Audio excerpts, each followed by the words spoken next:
Jagged peaks pierce the slate-gray sky like ancient spears, casting long shadows across the rugged terrain where mankind's footprint remained as fleeting as morning dew. In this merciless wilderness, where survival demanded both strength and wisdom beyond ordinary measure, tales of endurance were etched into the very stone of the mountains. This is one such account, a chronicle of devastating loss, primal resilience, and the extraordinary capacity of the human spirit to forge connection in the darkest of circumstances. Before we jump back in, tell us where you're tuning in from. And if this story touches you, make sure you're subscribed, because tomorrow I've saved something extra special for you. When 24-year-old Catherine Blackwood witnessed her entire family and traveling companions brutally slaughtered before her eyes, she retreated into the unforgiving embrace of the Black Hills, becoming something both less and more than human, a phantom among the pines, a whisper among the rocks, surviving on nothing but raw determination and instinctual knowledge she never knew she possessed. For months, traders and trappers spoke in hushed tones around campfires about mysterious footprints that appeared and vanished on treacherous mountain paths, a restless spirit born from unspeakable violence. What these rough-hewn frontiersmen could never comprehend was that Catherine's journey from the precipice of madness back to humanity would challenge the very foundations of two different worlds and redefine the meaning of healing itself. The Taki autumn of 1868 had promised abundant opportunity for the Blackwood family. Catherine embodied the perfect amalgamation of Eastern refinement and practical frontier ingenuity. With intelligent eyes that reflected unquenchable curiosity and hands equally capable of rendering precise botanical illustrations or skinning a rabbit with efficient expertise, Catherine had earned unspoken respect among the 15 souls who comprised their wagon train bound for the Oregon Territory. The daughter of a physician father and botanist mother, Catherine had absorbed knowledge from both parents with remarkable aptitude. From her father, she learned the fundamentals of medicine, the careful observation of symptoms, the preparation of tinctures and poultices from available materials. From her mother, she gained intimate knowledge of plant life, which specimens provided sustenance, which offered medicinal properties, which promised only suffering or death if consumed. This unique combination of knowledge had made her an invaluable member of their traveling party, a bridge between scientific understanding and practical application. Nature provides everything necessary for survival and healing. Her mother often reminded her during their collecting expeditions, we must simply learn to recognize its offerings. These lessons, imparted as casual wisdom during Catherine's upbringing, would soon become the fragile thread connecting her to existence itself. The Blackwood family had departed their comfortable Illinois home with characteristic thorough preparation. Their 2 wagons carried not only essential supplies, but carefully selected seeds, medicinal compounds, scientific instruments, and a small library of reference texts that Catherine's father insisted represented the foundations of civilization we bring westward. Their destination, the verdant valleys of Oregon's Willamette Valley, promised fertile soil for both agriculture and intellectual pursuits, a physician-botanist partnership that would serve communities taking root in new territory. Catherine's younger brothers, James and Thomas, aged 16 and 14 respectively, approached the journey as a grand adventure, their youthful enthusiasm tempering their parents' more measured expectations.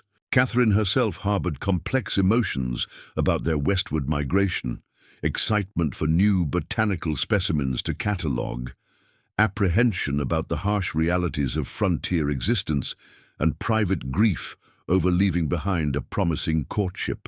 With a young professor from her father's medical college, the traveling party they had joined in St. Louis included 3 other families: the Hendersons, with their twin daughters barely 7 years old, the Millers, an elderly couple following their adult son and his pregnant wife toward new opportunity, And the Donnellys, Irish immigrants, whose boisterous good humor and tireless work ethic had quickly endeared them to their traveling companions.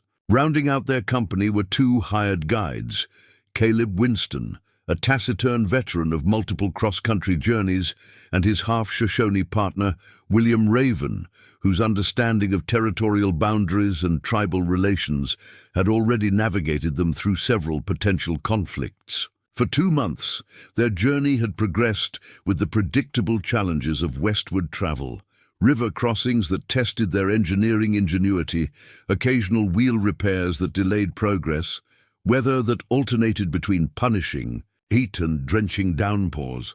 Yet their company had maintained remarkable cohesion, each family contributing according to their abilities, sharing meals and stories around evening fires, forming the bonds of community that would sustain them through hardship. Early September found them making difficult progress through increasingly mountainous terrain.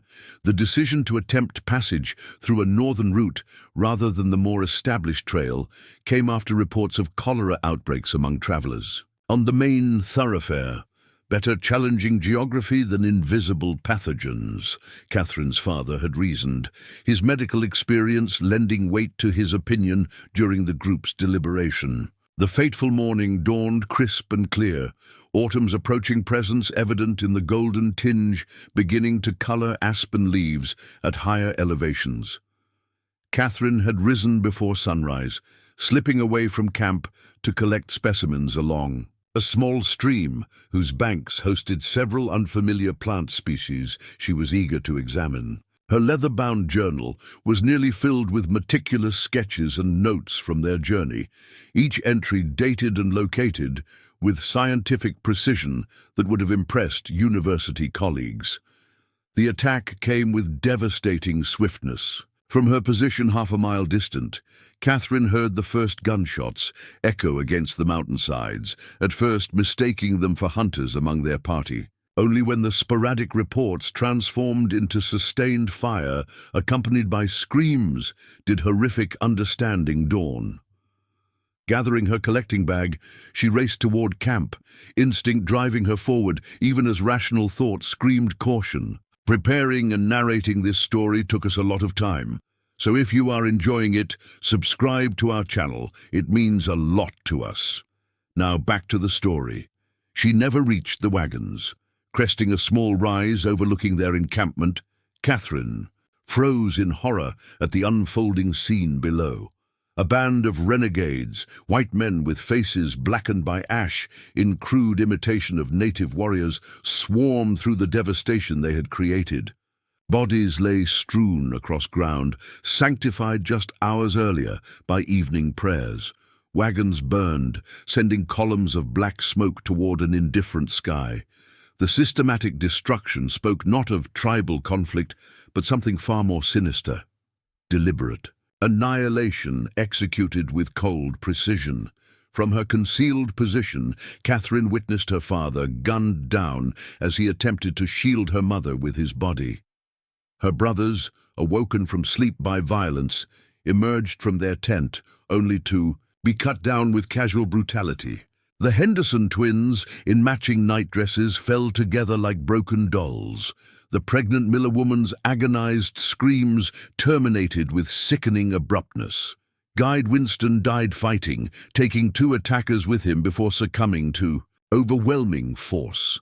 Only William Raven remained unaccounted for in the massacre below, perhaps away from camp on early morning scouting, perhaps already dead beyond Catherine's limited view. The remaining guide's absence registered dimly through her shock-numbed consciousness, even as self-preservation finally overcame paralyzed horror. With trembling limbs, Catherine retreated from the ridge, bile rising in her throat, vision blurring with tears she couldn't afford to shed. Animal instinct supplanted rational thought as she fled into dense forest, her botanist's bag clutched reflexively to her chest, containing the last connection to her obliterated world, journal, collecting tools, spare clothing, and the small medical kit her father had insisted she always carry during specimen-gathering expeditions. Behind her, smoke continued rising from the ravaged camp as Catherine ascended blindly into mountainous terrain, each step carrying her further from everything. Familiar, deeper into wilderness that cared nothing for human suffering. Hours passed in dissociative movement, her body functioning on primitive survival programming, while her mind retreated from unbearable reality. Distance and elevation increased without conscious decision, instinct driving her toward higher, more inaccessible territory where pursuit seemed less likely. By nightfall, physical exhaustion finally halted Catherine's flight. Collapsing beneath a rocky overhang, she curled into herself, shivering not merely from mountain cold, but from shock. That penetrated bone deep. Darkness descended both around and within her as conscious thought finally surrendered to merciful oblivion. Morning brought no comfort, only crystallized awareness of irreversible loss. Catherine awakened to a world permanently altered, her identity shattered into fragments that no longer formed coherent whole. Daughter, sister, botanist, educated woman, these designations belonged to someone who had ceased existing the moment gunfire shattered highland stillness. What remained was something more elemental, a creature of pure survival instinct, stripped of social context and civilized constraint. For 3 days, Catherine remained beneath the rock overhang, emerging only for necessary bodily functions, unable to process beyond immediate physical needs. On the 4th day, primal hunger finally compelled action. With mechanical movements, she inventoried her meager possessions, the collecting bag containing her illustrated journal, several specimen containers, a small knife used for taking botanical samples, the rudimentary medical kit, a water flask, and spare stockings. These objects, mundane just days earlier, now represented her entire material existence. Survival demanded water first. Following the sound of trickling moisture, Catherine located a small spring emerging from rock face nearby. Cupping, trembling. Hands beneath the flow, she drank deeply, the cold clarity momentarily anchoring her to physical reality. Basic needs addressed in sequence, water secured, shelter identified, food required next. Her mother's patient botanical instructions surfaced through fog of trauma. With shaking fingers, Catherine gathered edible plants she recognized. Tender pine nuts from fallen cones, dandelion leaves, wild onions, whose distinctive appearance and aroma remained unmistakable even through her emotional haze. Each movement, performed without conscious thought, autonomic functions of a body determined to continue despite the spirit's devastation. When darkness returned, Catherine retreated to her rocky shelter, consuming her gathered provisions with mechanical detachment. No tears came. Grief remained locked behind protective shock that insulated her from emotional reality too immense to process. Instead, a curious numbness pervaded both body and mind, allowing functional operation, while deeper consciousness retreated to inaccessible depths. Days evolved into weeks as Catherine established rudimentary patterns necessary for continued existence. Each morning, she ventured progressively farther from her initial shelter, mapping surrounding territory through instinctual orientation that owed nothing to formal education and everything to awakened primal awareness. She discovered a more substantial cave higher on the mountainside, its entrance partially concealed by fallen timber, interior extending deep enough to provide protection from approaching winter's inevitable harshness. This discovery precipitated Catherine's first deliberate decision since the massacre, to establish permanent shelter rather than continuing aimless movement. The cave offered defensive advantages, a single entrance easily monitored, interior, dimensions sufficient for habitation, proximity to the spring, ensuring water access even after snowfall would blanket the region. With methodical focus that momentarily overshadowed trauma, she began transforming the natural feature into survivable winter quarters. Fallen branches became crude barriers across the entrance, arranged to permit passage while breaking direct. Sightlines from outside. Pine boughs layered into rudimentary bedding, stones arranged into a fire ring near the cave's mouth would allow controlled burning without smoke accumulation in the interior. Each improvement manifested through instinctive understanding rather than conscious planning, as though some ancestral memory of primitive survival techniques had awakened through necessity. Only after addressing immediate survival requirements did Catherine's emotional defenses begin showing initial fractures. Sitting beside her small fire one evening, watching flames consume carefully gathered kindling, something fundamental shifted within her awareness. For the first time since witnessing unspeakable violence, tears came, not in cathartic release, but in silent rivulets that carved paths through grime coating her once genteel features.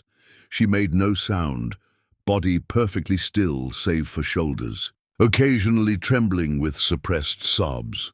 This initial emotional breach opened pathways for memory's return, not the horrific images of destruction, which remained mercifully blurred by protective psychological mechanisms, but earlier recollections of family moments now irretrievably lost.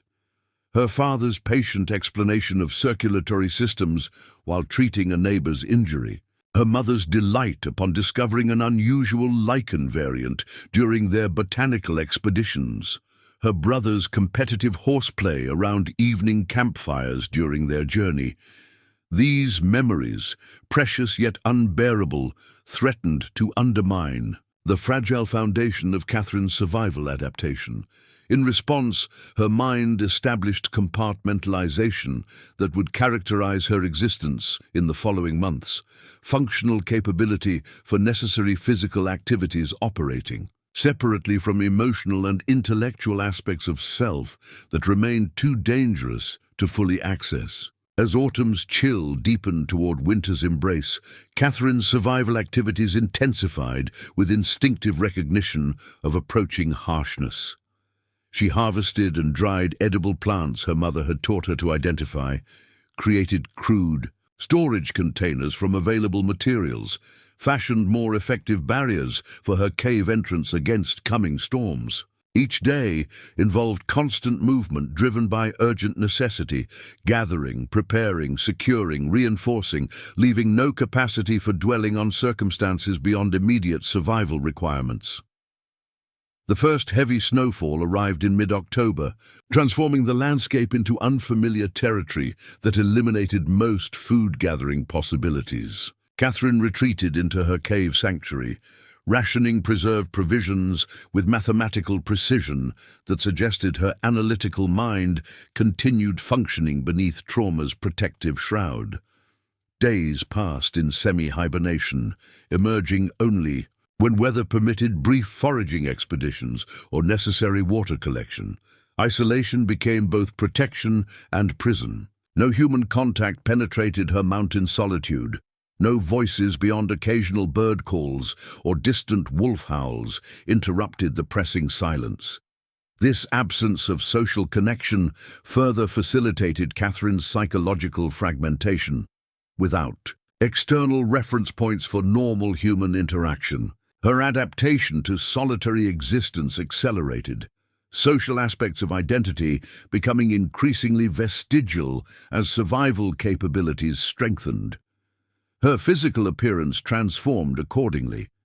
Once carefully maintained, chestnut hair grew, matted and wild, eventually requiring crude cutting with her specimen knife to prevent unmanageable tangles. Clothing deteriorated despite attempts at maintenance, necessitating improvised replacements created from rabbit skins harvested during increasingly proficient hunting expeditions.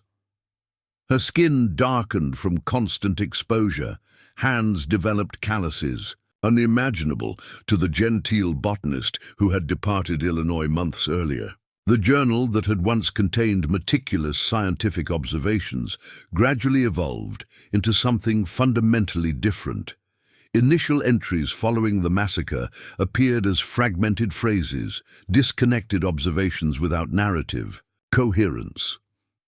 As weeks passed, these fragments coalesced into more structured documentation, not of botanical specimens, but of survival techniques discovered through necessity, detailed descriptions of fire-starting methods, illustrated guides to trap construction, careful records of edible plant locations and harvest timing. This chronicle served multiple functions beyond mere record-keeping. The physical act of writing maintained tenuous connection to Catherine's former identity as educated woman of science.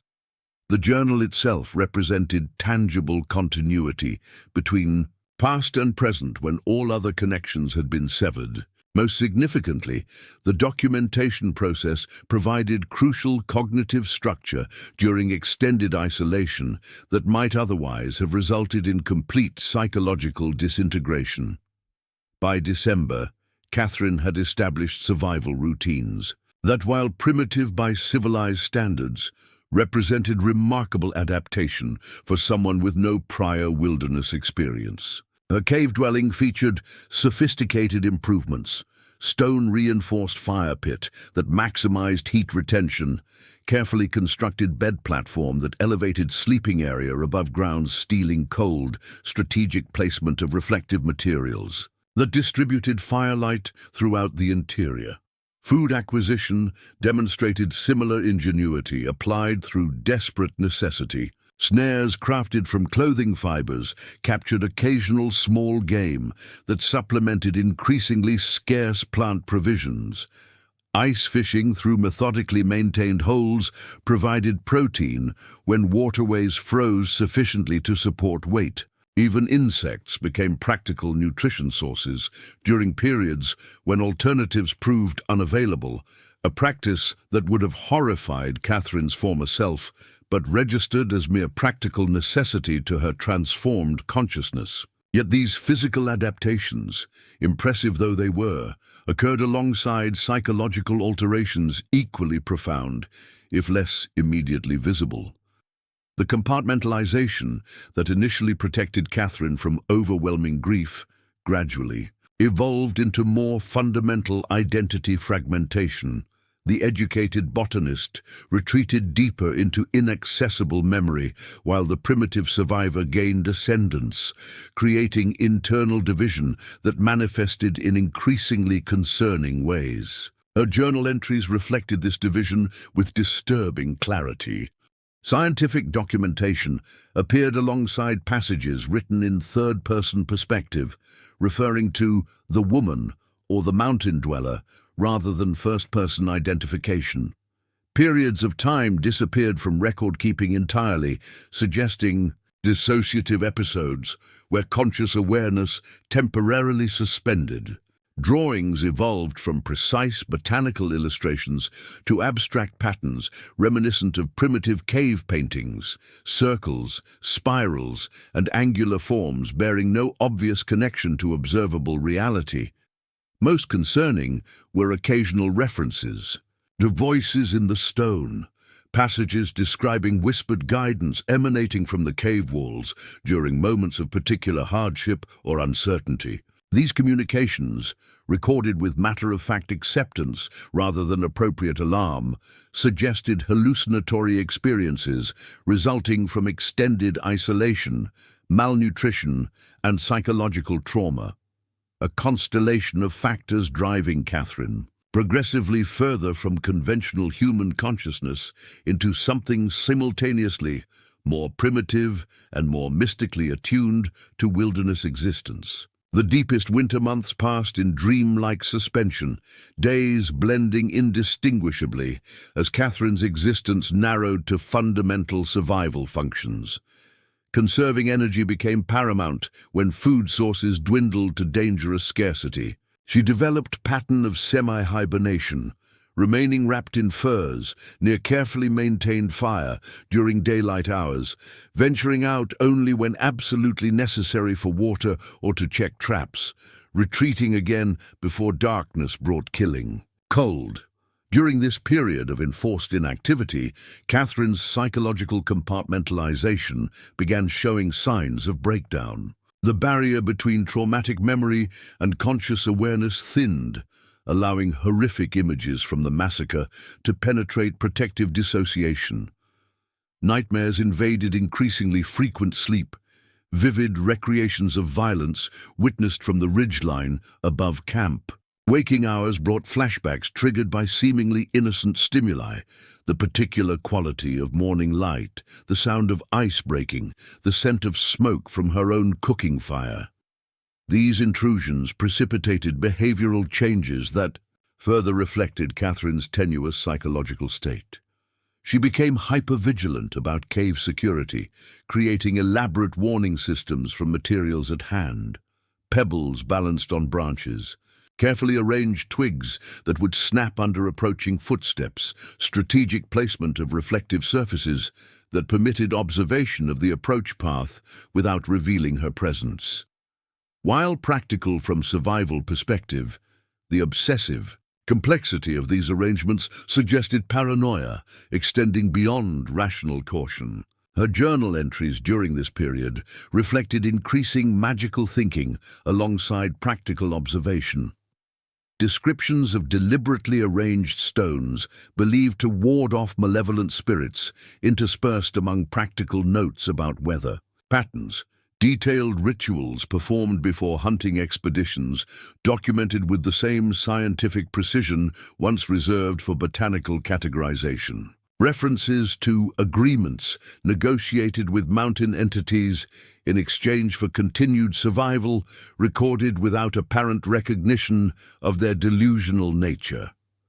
For an outside observer, these behaviors would have indicated dangerous psychological decompensation. Yet paradoxically, these very adaptations, however concerning from conventional psychiatric perspective, may have provided essential psychological structure, preventing complete breakdown during extended isolation. The magical systems Catherine developed created meaning and agency within circumstances otherwise defined by helplessness and random suffering, constructing framework that, however objectively delusional, supported continued survival when rational analysis might have led only to despair. As February's brutal cold finally began yielding to March's tentative warming, Catherine's existence showed subtle signs of transition. Longer daylight hours permitted extended foraging expeditions that gradually expanded her territory beyond previously established boundaries. Fresh plant growth provided nutritional variety after months of near starvation, improving physical condition that had deteriorated to concerning thinness during winter's scarcity. With improved nutrition and increased activity came gradual shifts in psychological state. Journal entries showed greater coherence, fewer dissociative third-person references, more consistent chronological documentation. While magical thinking persisted, its expression became less chaotic, more systematized into predictable patterns that imposed order on wilderness existence rather than reflecting internal disorder. By early April, Catherine had established seasonal routines adapted to spring's changing conditions. Methodical gathering expeditions collected emerging plant life with botanical knowledge resurging from dormancy. Trapping locations shifted to accommodate altered animal movement patterns. Cave dwelling underwent spring cleaning that eliminated winter's accumulated debris, creating more hygienic living conditions as temperatures moderated. These practical adaptations occurred alongside subtle signs of psychological reintegration. Catherine began referring to herself by name in journal entries, tentatively reclaiming personal identity after months of dissociative fragmentation.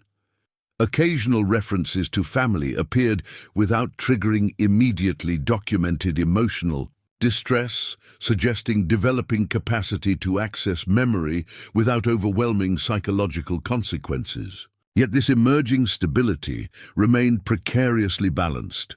Catherine's existence continued fundamentally isolated from human contact, her social identity atrophied through months without interpersonal interaction.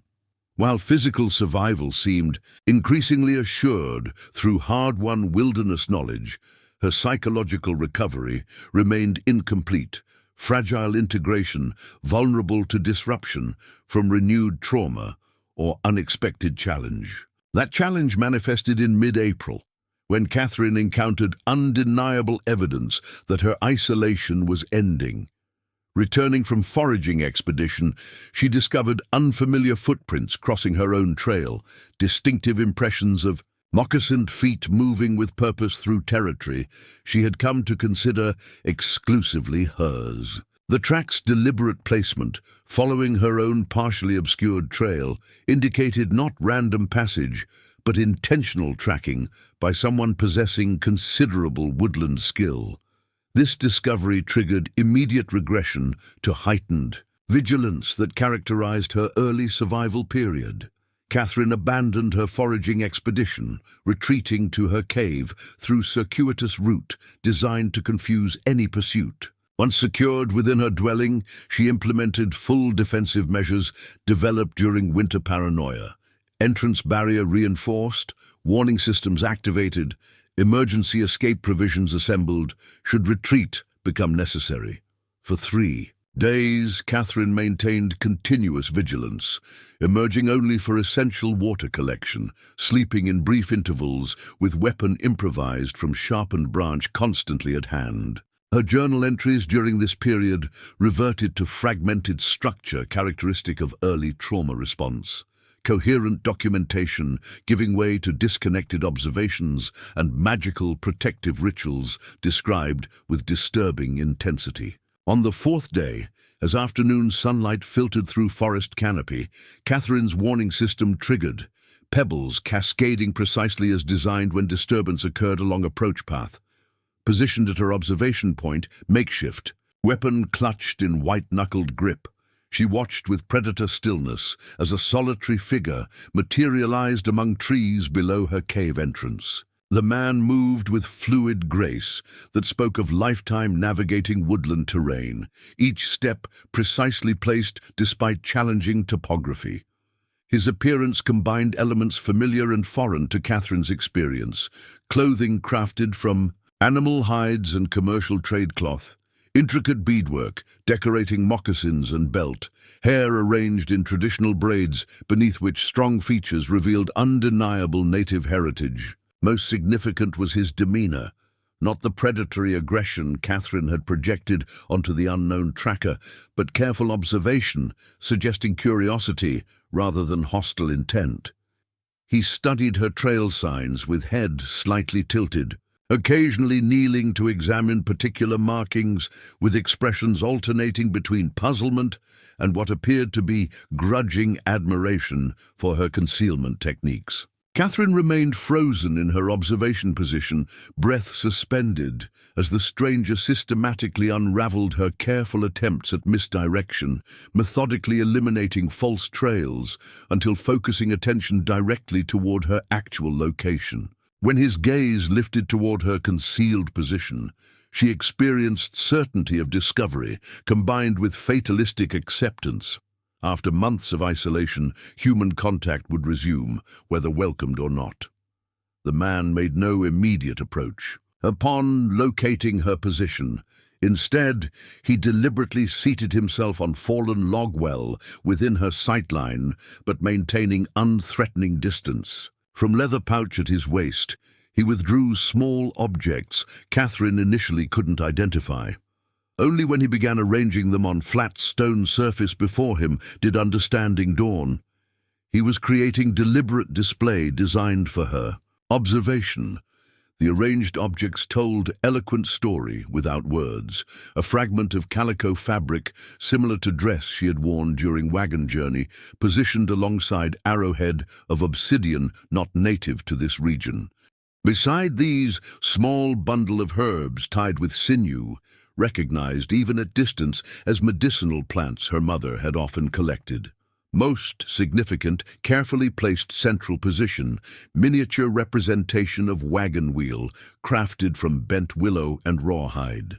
This symbolic communication conveyed sophisticated message requiring no shared language, acknowledgement of Catherine's origins, recognition of violence that had brought her to this mountain, offering of healing knowledge and subtle indication that her presence had been known to local native community longer than she had realized. The deliberate arrangement, created within her sightline but without threatening approach, represented careful first contact designed to minimize trauma. For someone known to have experienced devastating violence, for nearly an hour, Catherine remained motionless, watching as the man maintained patient presence without further action. Eventually, he added final element to his symbolic arrangement, small portion of dried meat placed on clean leaf beside the displayed objects.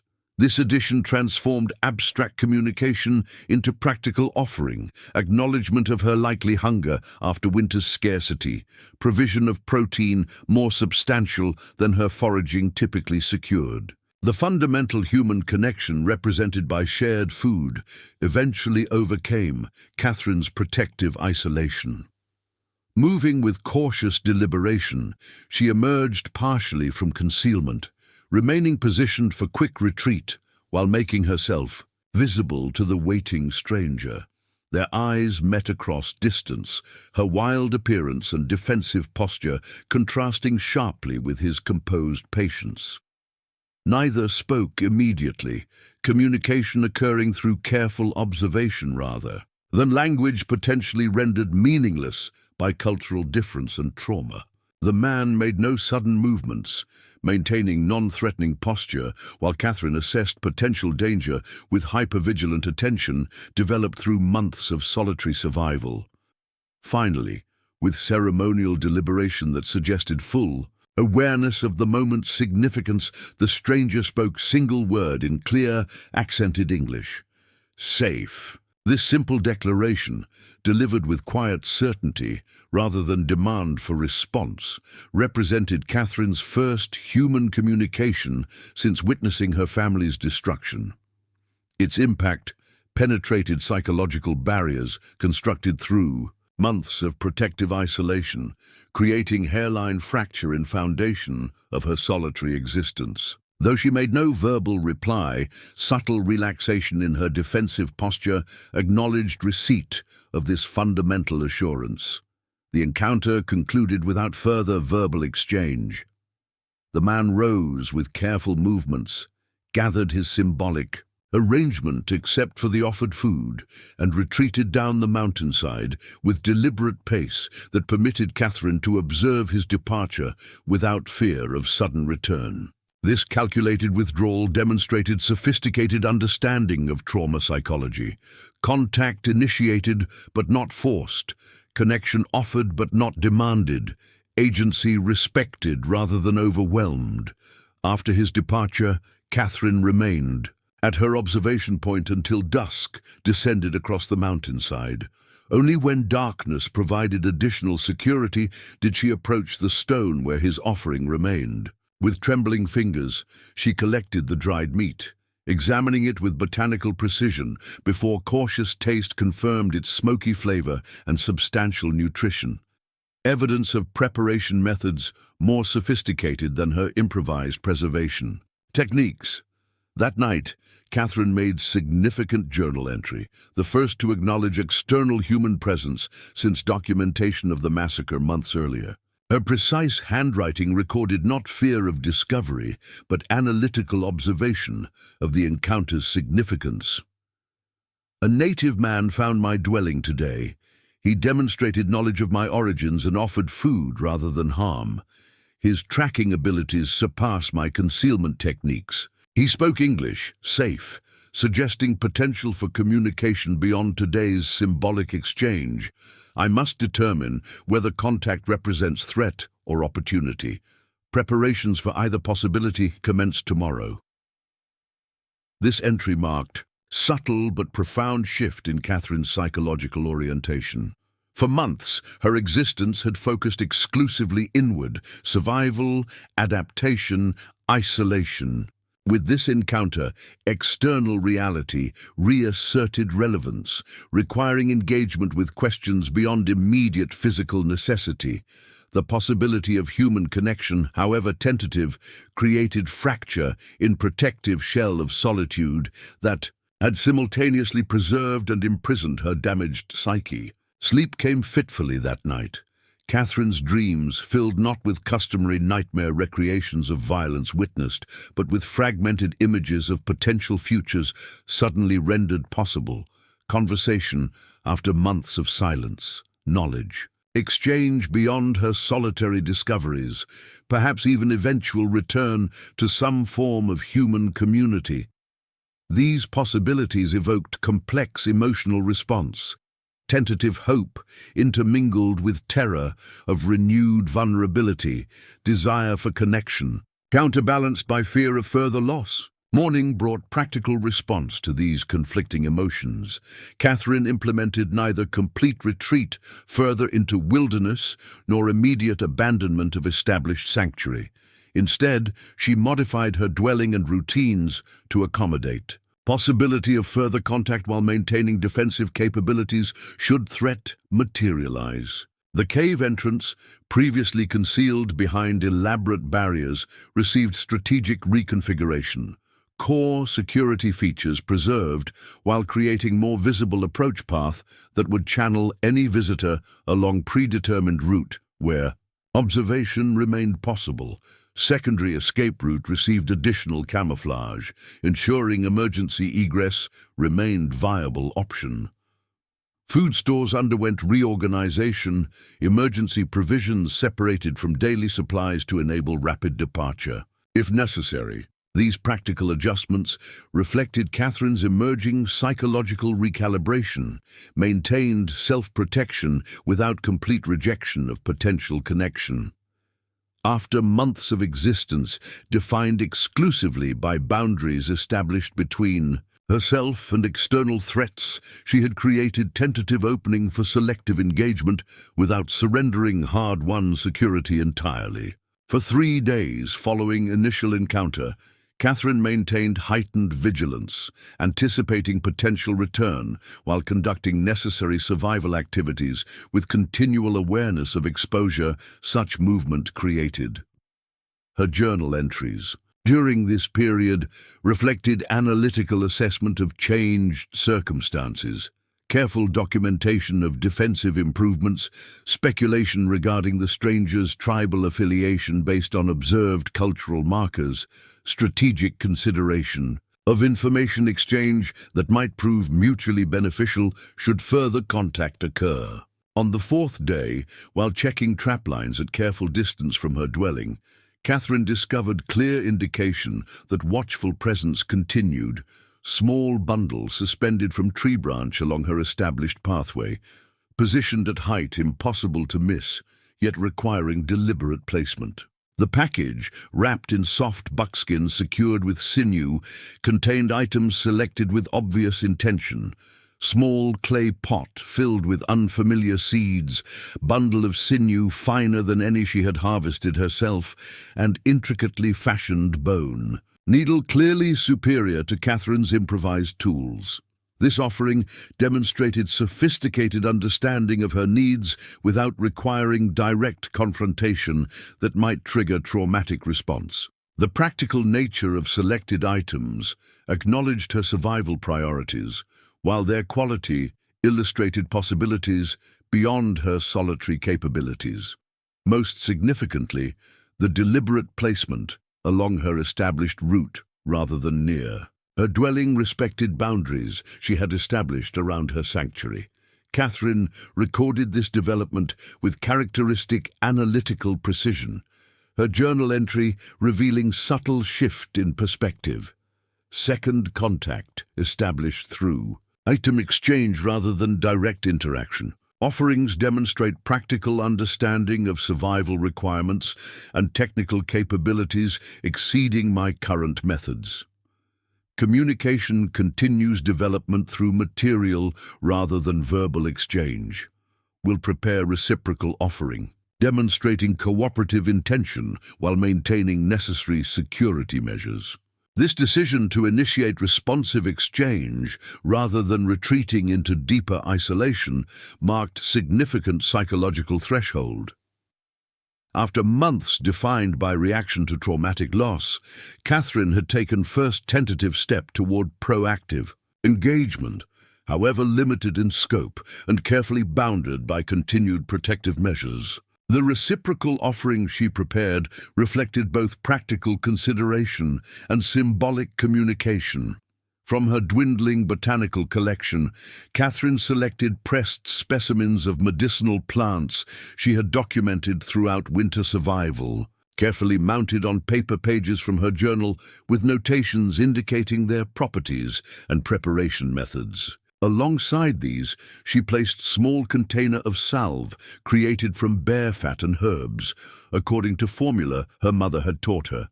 Effective treatment for winter-chapped skin and minor wounds.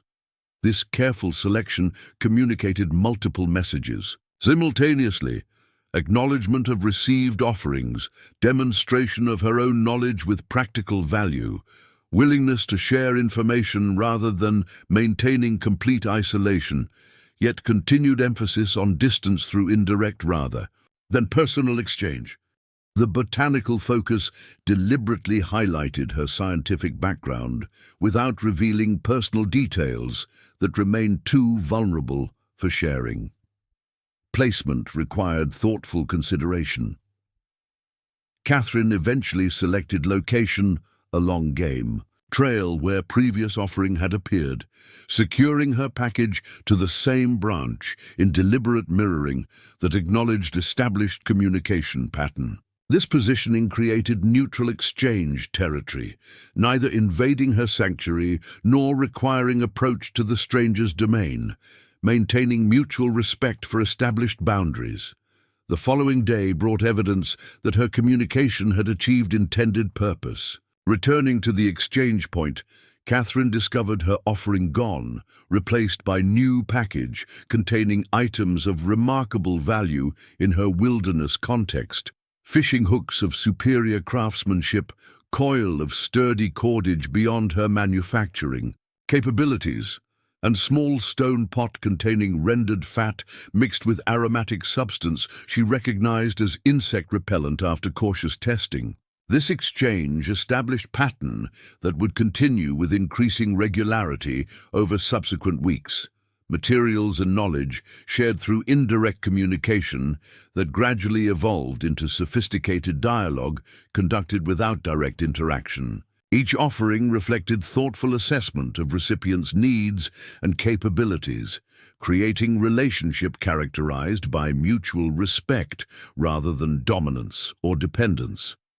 Through this carefully structured communication, Catherine began learning fragments of her unknown correspondent's identity. Items occasionally included small symbolic indicators, distinctive beadwork patterns revealed tribal affiliation, techniques of construction demonstrated individual craftsmanship, selection of materials indicated intimate knowledge of regional resources. Without words exchanged, she gradually assembled understanding that her mysterious contact was Lakota hunter, whose territorial knowledge encompassed both the mountains where she had sought refuge and surrounding regions where diverse resources could be obtained.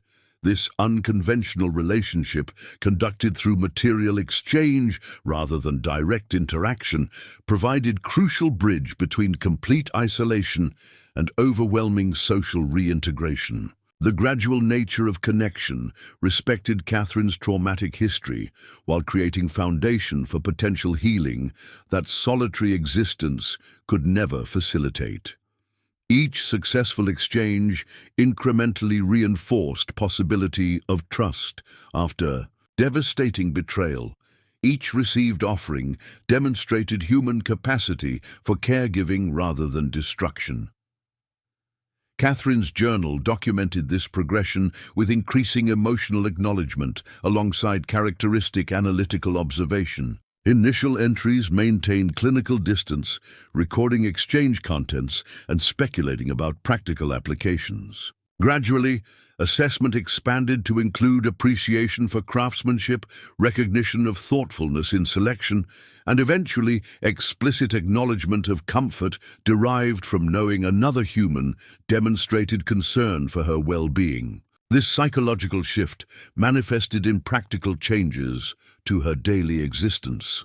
Defensive measures remained in place, but underwent subtle modification from paranoid hypervigilance to reasonable caution.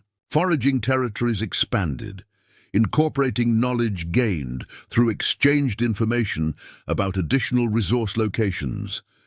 Cave dwelling received improvements utilizing superior tools and techniques learned from traded items, creating more sustainable long-term shelter rather than mere survival accommodation.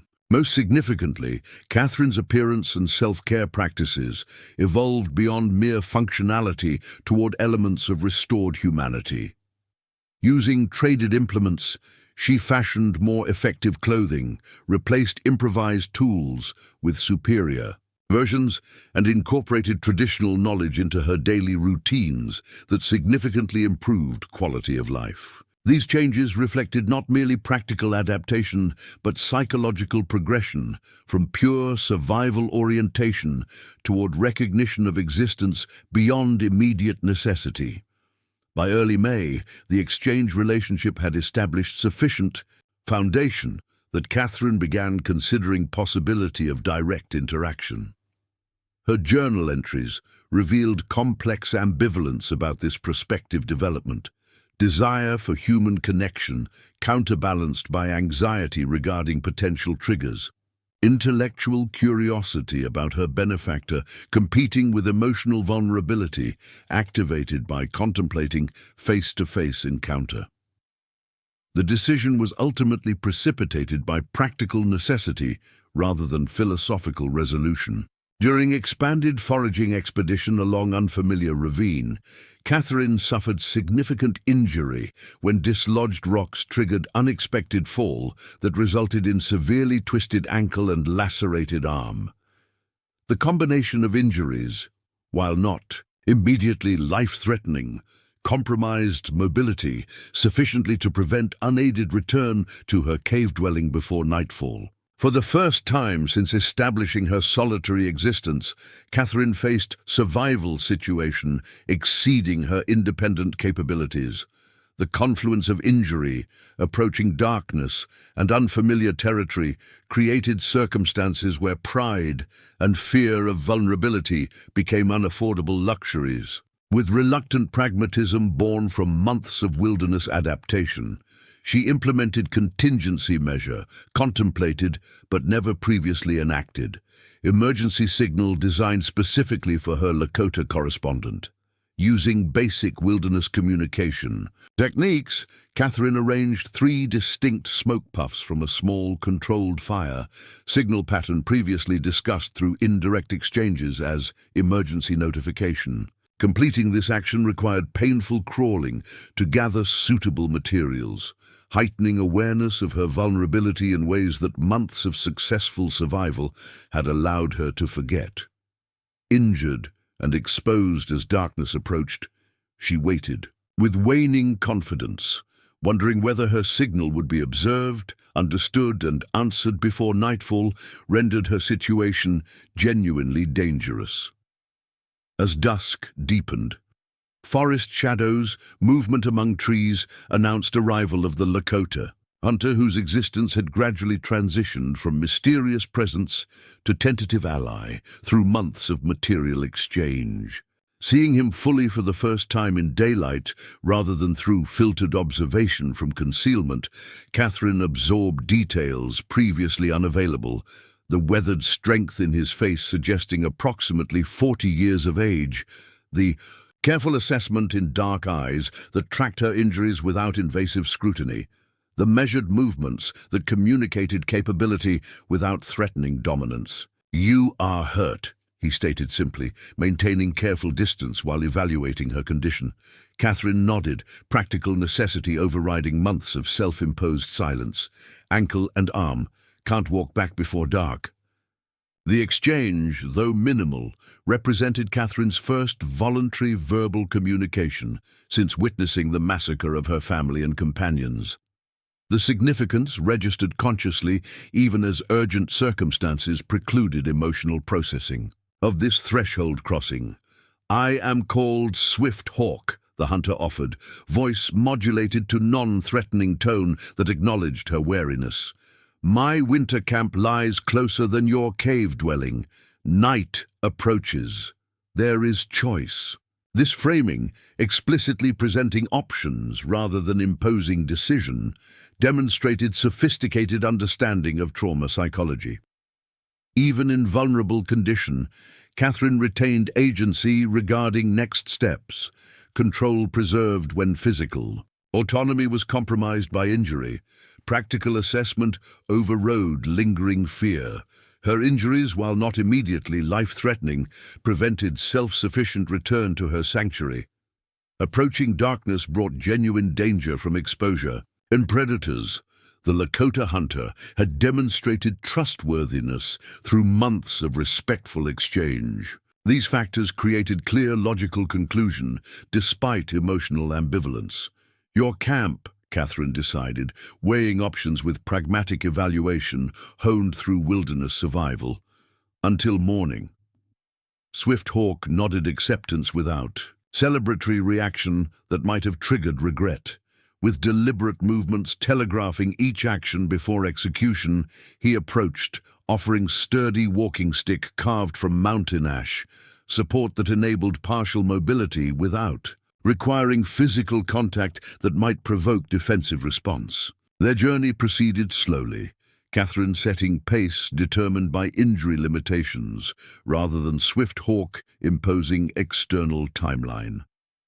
When steeper terrain required additional assistance, he offered support through fabric sling rather than direct contact, maintaining buffer zone that respected boundaries established through previous exchanges. This thoughtful accommodation allowed necessary travel without triggering traumatic response to physical proximity after months of complete isolation. Dusk had deepened to early evening when they reached Swift Hawk's winter camp, location deliberately established within reasonable proximity to Catherine's cave dwelling, she realized, allowing observation and assistance without intrusion. The site demonstrated sophisticated wilderness adaptation, combining traditional knowledge with practical innovation. A small teepee structure constructed from hides stretched over wooden frame provided shelter more advanced than Catherine's cave dwelling, yet maintained mobile capabilities for seasonal migration. Nearby, lean-to housed equipment for hunting, fishing, and leather working. Stone-ringed fire pit contained carefully banked coals that could be quickly revived without complete restarting. "Rest here," Swift Hawk indicated, arranging clean hides near fire pit without entering the teepee, creating outdoor treatment area that maintained open sightlines and escape routes, another accommodation to trauma sensitivity that required no verbal explanation. Reviving fire from banked coals, he prepared simple meal while Catherine examined her injuries with clinical detachment developed through months of self-sufficient medical care. The ankle displayed significant swelling but maintained structural integrity, suggesting sprain rather than break. The arm laceration, while long, appeared relatively shallow, primary concern being potential infection rather than blood loss or functional impairment. Swift Hawk's approach to treatment demonstrated integration of indigenous medical knowledge with practical effectiveness. From leather pouch, he produced pulverized herbs Catherine recognized from her mother's teachings: arnica for swelling, yarrow for wound cleaning, white willow bark for pain management. His preparation methods showed practiced expertise, combining ingredients in proportions that maximized effectiveness without wasteful excess. "May I?" he requested, offering poultice for her ankle without presumptive application, maintaining pattern of respecting autonomy despite her vulnerable condition. Catherine nodded permission, observing his technique with scientific interest that momentarily overshadowed personal discomfort with proximity. His movements combined efficiency with respect, necessary contact for treatment performed with professional detachment that minimized potential for misinterpretation. The ankle wrapped in cooling poultice that immediately reduced throbbing pain. Swifthawk turned attention to arm laceration, cleaning and dressing the wound with similar expertise. Throughout treatment, he maintained running commentary that served multiple functions, explaining each medicinal component and its purpose, providing distraction from pain, and establishing conversational pattern that normalized verbal exchange. Without demanding personal disclosure, this careful communication created bridge between complete isolation and overwhelming interaction, allowing Catherine to participate at comfortable level without pressure for inappropriate intimacy. "You know plants," she observed when treatment concluded, verbal engagement expanding incrementally, beyond mere necessity. Swifthawk nodded, arranging cooking implements while maintaining non-threatening distance. "My grandmother was medicine. Woman. She taught identification, preparation, proper uses. Your knowledge also shows teaching, different traditions, same respect for plants' power." This acknowledgement of her botanical expertise represented significant validation, recognition of Catherine as knowledgeable individual rather than merely traumatized survivor. The observation bridged cultural difference through shared appreciation for natural knowledge, creating connection pathway that circumvented more emotionally threatening topics. Their meal consisted of simple stew, combining dried meat with early spring vegetables and wild grains.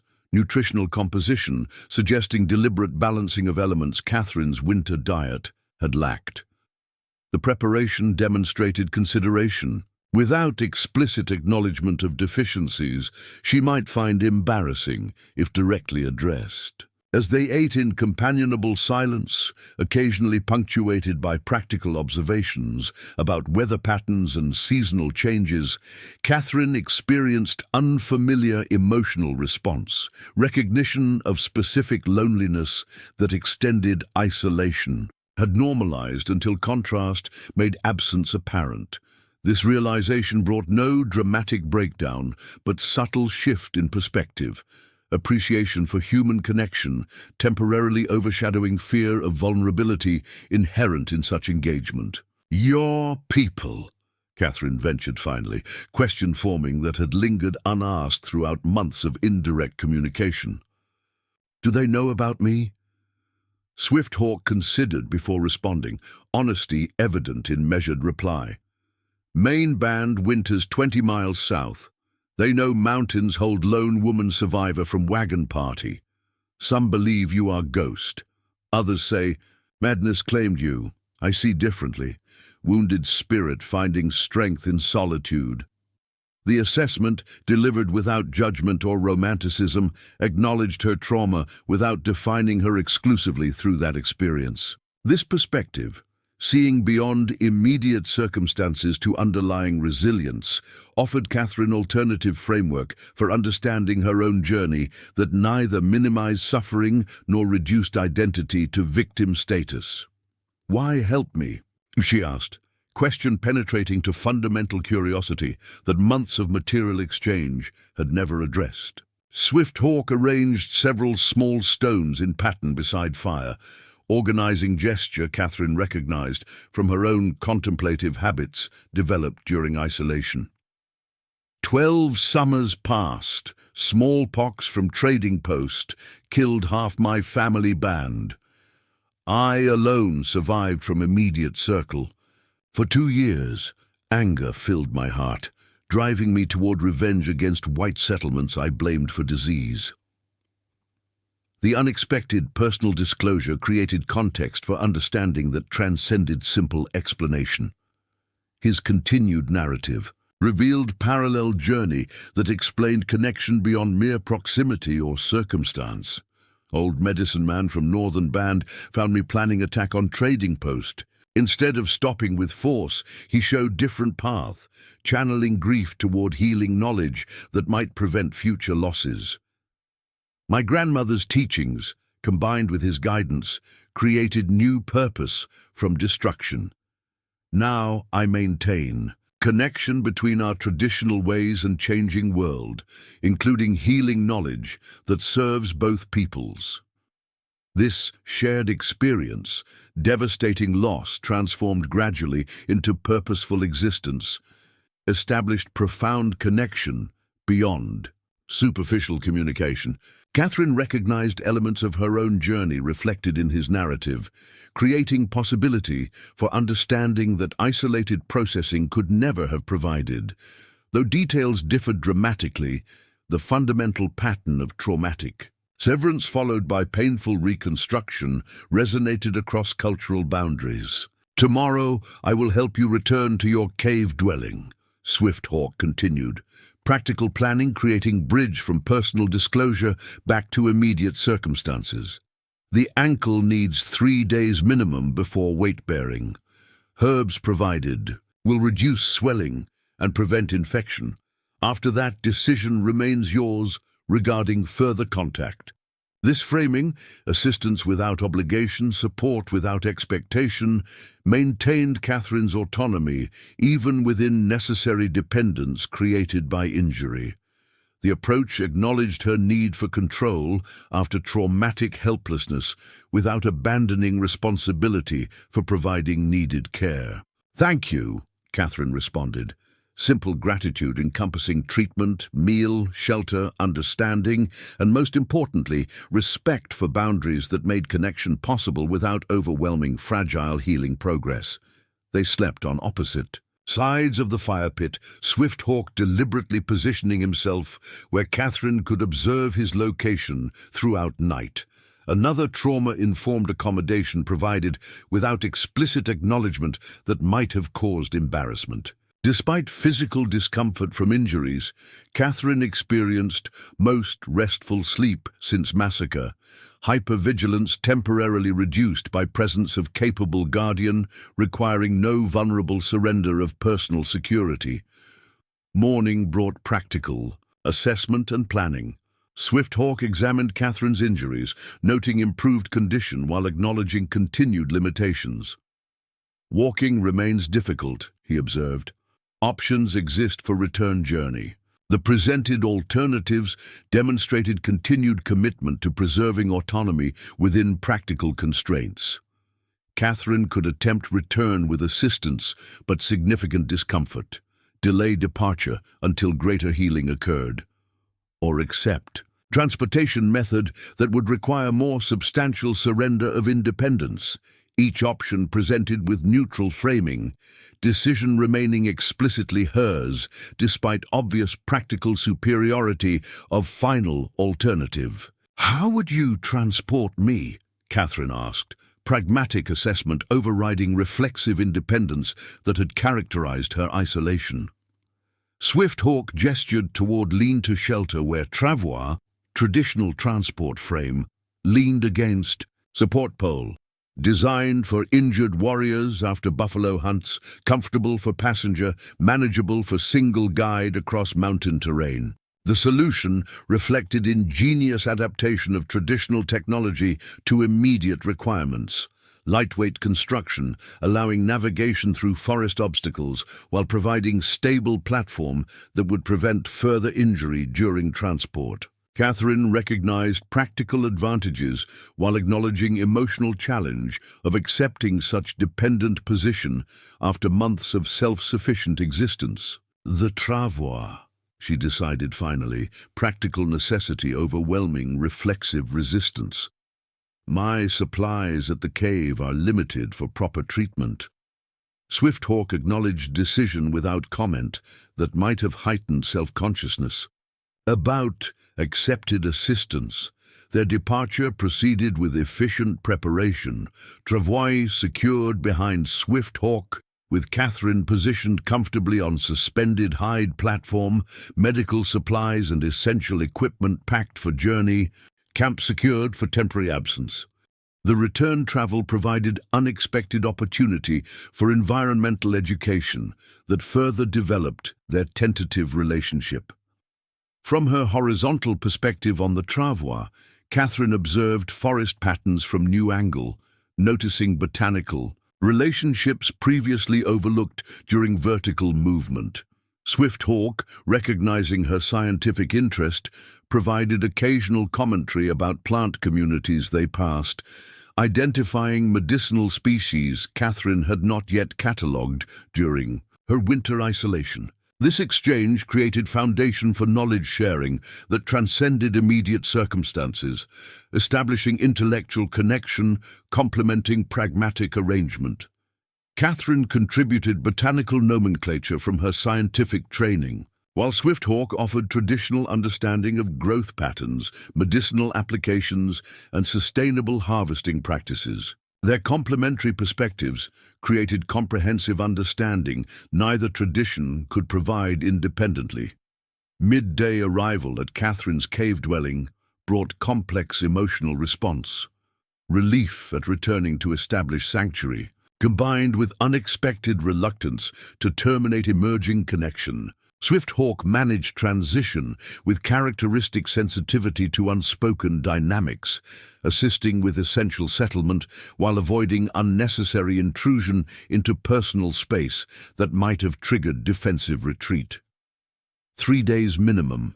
Before walking, he reminded, arranging supplies within reach of her established sleeping area. Poultice should be changed morning and evening. Willow tea for pain as needed. His instructions, delivered with professional detachment rather than controlling imposition, acknowledged Catherine's competence while providing necessary guidance. The approach maintained delicate balance between assistance and autonomy that had characterized their emerging relationship from initial contact through current circumstance. "Will you return?" Catherine asked, question representing significant psychological threshold. First, voluntary request for continued contact after months of carefully maintained isolation. Swift Hawk considered before responding, measured reply addressing underlying concerns rather than merely surface inquiry. "Tomorrow I will check injuries and bring fresh medicine." After healing progresses, connection remains your choice. Exchange system continues if preferred. Direct visits if welcomed. Distance respected, if desired. This framework perfectly captured emerging relationship dynamic. Continued support without obligation, connection without demand, respect for boundaries without abandonment. The approach acknowledged trauma history without defining Catherine. Exclusively through that lens, recognizing her capability for autonomous decision-making even within necessary temporary dependence. Their parting occurred without ceremonial significance that might have created awkward obligation. Swift Hawk simply ensured essential needs were addressed, confirmed Catherine's comfort with arrangement, and departed with matter-of-fact assurance of return the following day. This practical approach maintained normality that prevented excessive emotional weight from attaching to transition, allowing natural development without artificial acceleration. Alone again in familiar sanctuary, Catherine experienced altered perspective that transcended physical changes to environment. The cave dwelling, previously representing entire world during winter isolation, now appeared as single component within larger social geography, including Swift Hawk's camp, exchange locations, and broader territories beyond immediate experience. This expanded mental mapping reflected psychological shift from trapped isolation toward connected existence within comprehensible landscape. Journal entry that evening demonstrated this transition with remarkable clarity. Rather than focusing exclusively on immediate physical concerns or retreating into abstract philosophical musings characteristic of winter isolation, Catherine documented practical medical observations alongside reflections on knowledge exchange and potential future learning opportunities.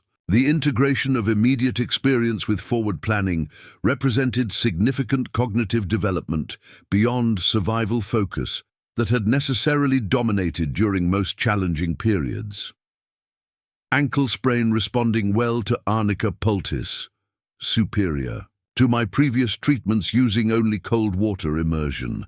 Arm laceration shows no signs of infection, yarrow preparation providing effective antimicrobial properties alongside coagulation assistance. Swifthawk's pharmaceutical knowledge combines empirical effectiveness with systematic application, suggesting generations of practical refinement.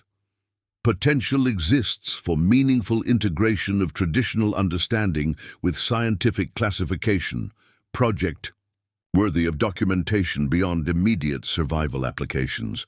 This entry, remarkable for both content and structure, revealed Catherine's emerging reintegration of professional identity with survival adaptation.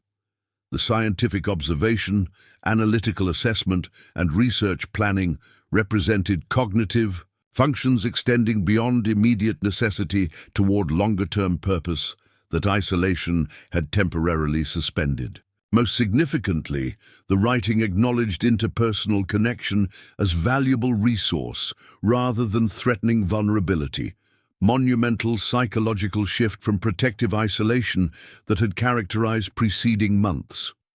Swifthawk's return the following day established pattern that would gradually transform Catherine's existence over subsequent weeks. Initial visits focused primarily on medical treatment and practical assistance during limited mobility, creating foundation of trust through demonstrated reliability and consistent respect for boundaries. As physical healing progressed, interaction expanded incrementally toward knowledge exchange of increasing complexity and purpose. Their developing relationship defied conventional categorization within either cultural framework. Not quite friendship, in familiar social sense. Not romantic connection despite growing comfort with proximity, not merely practical alliance, though mutual benefit remained important component. Instead, they established unique interpersonal configuration defined by shared experience of traumatic loss, mutual respect for acquired knowledge, and recognition of parallel journeys toward reconnection after devastating severance. The transformative potential of this relationship manifested first through Catherine's physical environment. With Swifthawk's assistance, her cave dwelling evolved from mere survival shelter toward genuinely habitable space, incorporating elements from both cultural traditions. Improved ventilation, utilizing principles from tipi design, reduced smoke accumulation that had plagued winter occupation. Storage systems adapted from Lakota practices maximized limited space while improving accessibility. Sleeping platform reconstructed, with proper supportive elements, significantly improved rest quality after months of compromised arrangements. These physical improvements paralleled psychological developments equally profound, if less immediately visible. Regular social interaction, even limited to single trusted individual, gradually reactivated neural pathways that isolation had allowed to atrophy.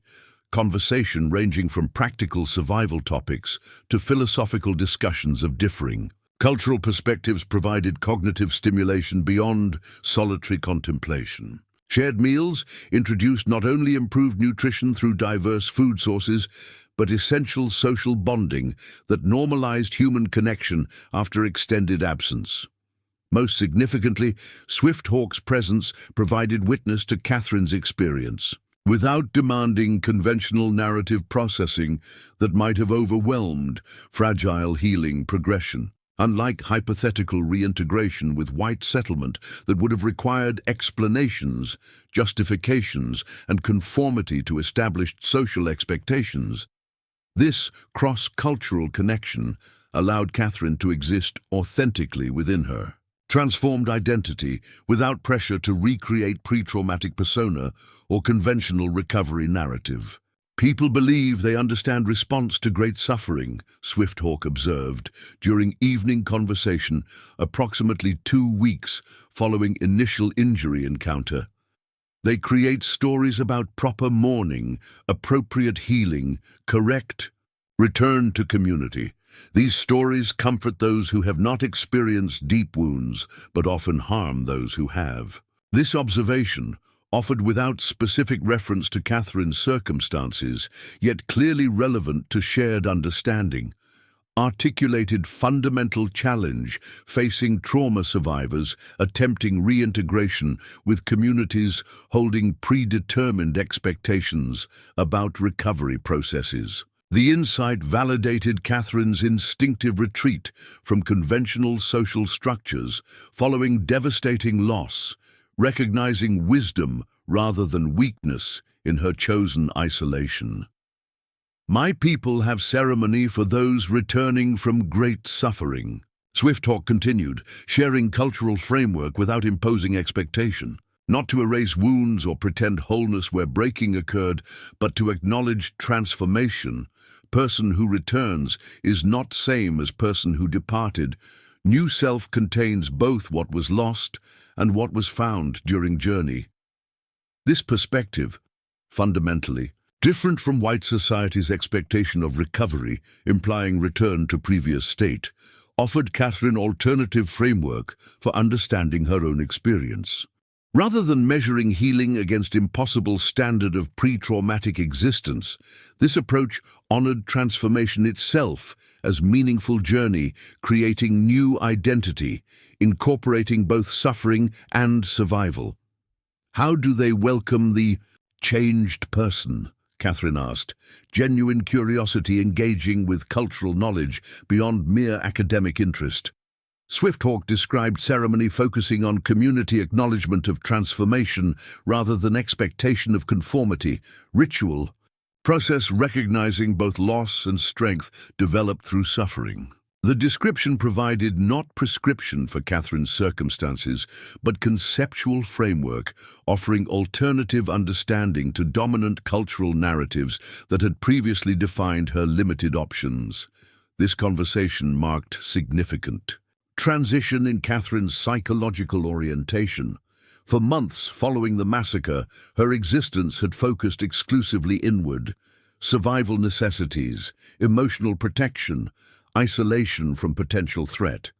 Through developing connection with Swifthawk, her perspective gradually expanded outward, incorporating first immediate environment, then limited social engagement, and eventually broader conceptual understanding of potential futures beyond present circumstances.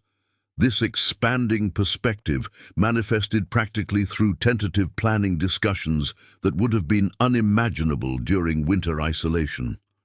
Spring migration begins soon, Swifthawk explained approximately 3 weeks after their initial medical encounter. My people move from winter camps toward summer hunting grounds following buffalo patterns. I normally travel with them before returning to mountains for autumn gathering. The information, presented without explicit expectation, nevertheless, contained implicit question regarding Catherine's intentions as seasonal patterns shifted. Would she maintain established cave dwelling as permanent residence? Consider alternative locations with changing conditions. Contemplate broader possibilities, including potential community contact beyond their established connection. What options might exist? Catherine asked, question revealing significant psychological development, considering alternatives rather than automatic retreat into established patterns that had characterized her initial trauma response. Swifthawk outlined possibilities, with characteristic respect for autonomous decision-making rather than directive guidance. Catherine could maintain mountain residence with seasonal adaptations he would help implement before departure. She might establish alternative location better suited for summer conditions, drawing on combined knowledge they had developed through ongoing exchange. She could potentially observe Lakota seasonal migration from distance, learning broader environmental patterns while maintaining separate existence. Most significantly, though presented with careful neutrality avoiding pressure, Swift Hawk mentioned possibility of limited introduction to certain members of his extended family band, specifically his elderly aunt who served as medicine woman and demonstrated exceptional capacity for understanding trauma response without imposing conventional expectations. She would recognize your knowledge, respect your boundaries, seek no explanations beyond what you choose to share, he emphasized, clarifying that such introduction remained entirely optional rather than expected progression. Her understanding of healing extends beyond physical medicine to wounded spirits. Her guidance helped reform my path after loss, claimed my family. This possibility, controlled connection with carefully selected individual beyond their established relationship, represented monumental threshold in Catherine's healing journey. After months defined by complete isolation, followed by singular trusted connection, contemplating even limited expansion of social engagement signaled profound psychological development beyond trauma-enforced boundaries. Catherine's decision, formed gradually over several days of contemplation, journal entries recording her thought process with increasing clarity. The isolation that had initially protected her traumatized psyche now represented limitation rather than solely sanctuary. Through careful relationship with Swift Hawk, she had experienced possibility of connection that respected boundaries while encouraging growth beyond survival-level existence. "I will meet your aunt," she informed Swift Hawk during his next visit, decision representing monumental step beyond established comfort. Not joining migration, but brief introduction if arrangements possible. Swift Hawk acknowledged her choice without celebratory reaction that might have created pressure or expectation. She camps separately from main band, prefers quieter. Location for healing work. Arrangement allows meeting without overwhelming presence of full community. This consideration, deliberately planning controlled introduction that accommodated Catherine's continued need for limited social exposure, demonstrated the thoughtful approach that had characterized their developing relationship throughout its progression. Rather than pushing toward conventional societal integration, Swift Hawk recognized Catherine's unique needs stemming from traumatic experience, creating customized pathway, allowing healing advancement without triggering regression. Through excessive challenge, preparation for this momentous step occurred on multiple levels during subsequent days. Physical readiness included improved clothing adapted from materials traded during their exchanges, personal grooming that represented Catherine's choice, rather than social expectation, and gathering selected botanical specimens, demonstrating her knowledge as contribution rather than mere recipient of assistance. Psychological preparation involved extensive journaling, conscious examination of anxiety triggers, and development of grounding techniques should overwhelming emotions emerge during social interaction. "Your knowledge stands on its own strength," Swift Hawk advised, recognizing unspoken concerns about judgment from someone representing different cultural tradition. "My aunt values wisdom regardless of source. Your botanical understanding will speak when words might fail." This framing, focusing on shared appreciation for natural knowledge rather than potential cultural differences, provided conceptual bridge transcending potential barriers. Catherine's scientific training and Swift Hawk's aunt's traditional knowledge represented different pathways towards similar destination, understanding and working with natural systems to promote healing and balance. This common ground created foundation for potential connection beyond traumatic experience that had previously defined Catherine's identity in isolation. The journey to meeting location required Catherine's first extended travel since establishing cave residence following the massacre. Swift Hawk selected route balancing directness with psychological consideration, avoiding areas resembling massacre location, selecting paths allowing clear sight lines, addressing hypervigilance, choosing terrain navigable without triggering frustration or exhaustion. These considerations, implemented without explicit explanation that might have caused embarrassment, demonstrated profound understanding of trauma response developed through his own healing journey. Their destination, reached after days careful travel, occupied small meadow nestled between protective ridgelines. Single tipi stood near centered location, modest size suggesting individual rather than family dwelling. Nearby spring provided clean water source, while strategic placement maximized sun exposure while maintaining protective tree line within escape distance. Location suggesting someone who valued both practicality and symbolic meaning in establishing living space. Mourning Dove, Swifthawk's elderly aunt, emerged from teepee as they approached clearing's edge. Despite advanced age, suggested by silver-streaked hair and lined features, she moved with surprising fluidity, posture demonstrating vitality rather than frailty. Her observant evaluation as they approached revealed intelligence undiminished. By years, assessment neither intrusive nor withdrawn, but balanced between respectful distance and genuine interest. Swift Hawk approached slightly ahead, providing traditional greeting in Lakota language, followed by English introduction, clearly intended for Catherine's benefit. My aunt, Mourning Dove, respected medicine woman of Hunkpapa Band. My friend, Catherine Blackwood, knowledgeable plant healer who survived great difficulty. The introduction demonstrated remarkable sensitivity to complex social dynamics, acknowledging both women's healing abilities rather than focusing on trauma narrative, establishing relationship through shared knowledge rather than circumstantial connection, using friend designation that respected developing relationship without imposing romantic implications, sometimes assumed in cross-cultural male-female interactions.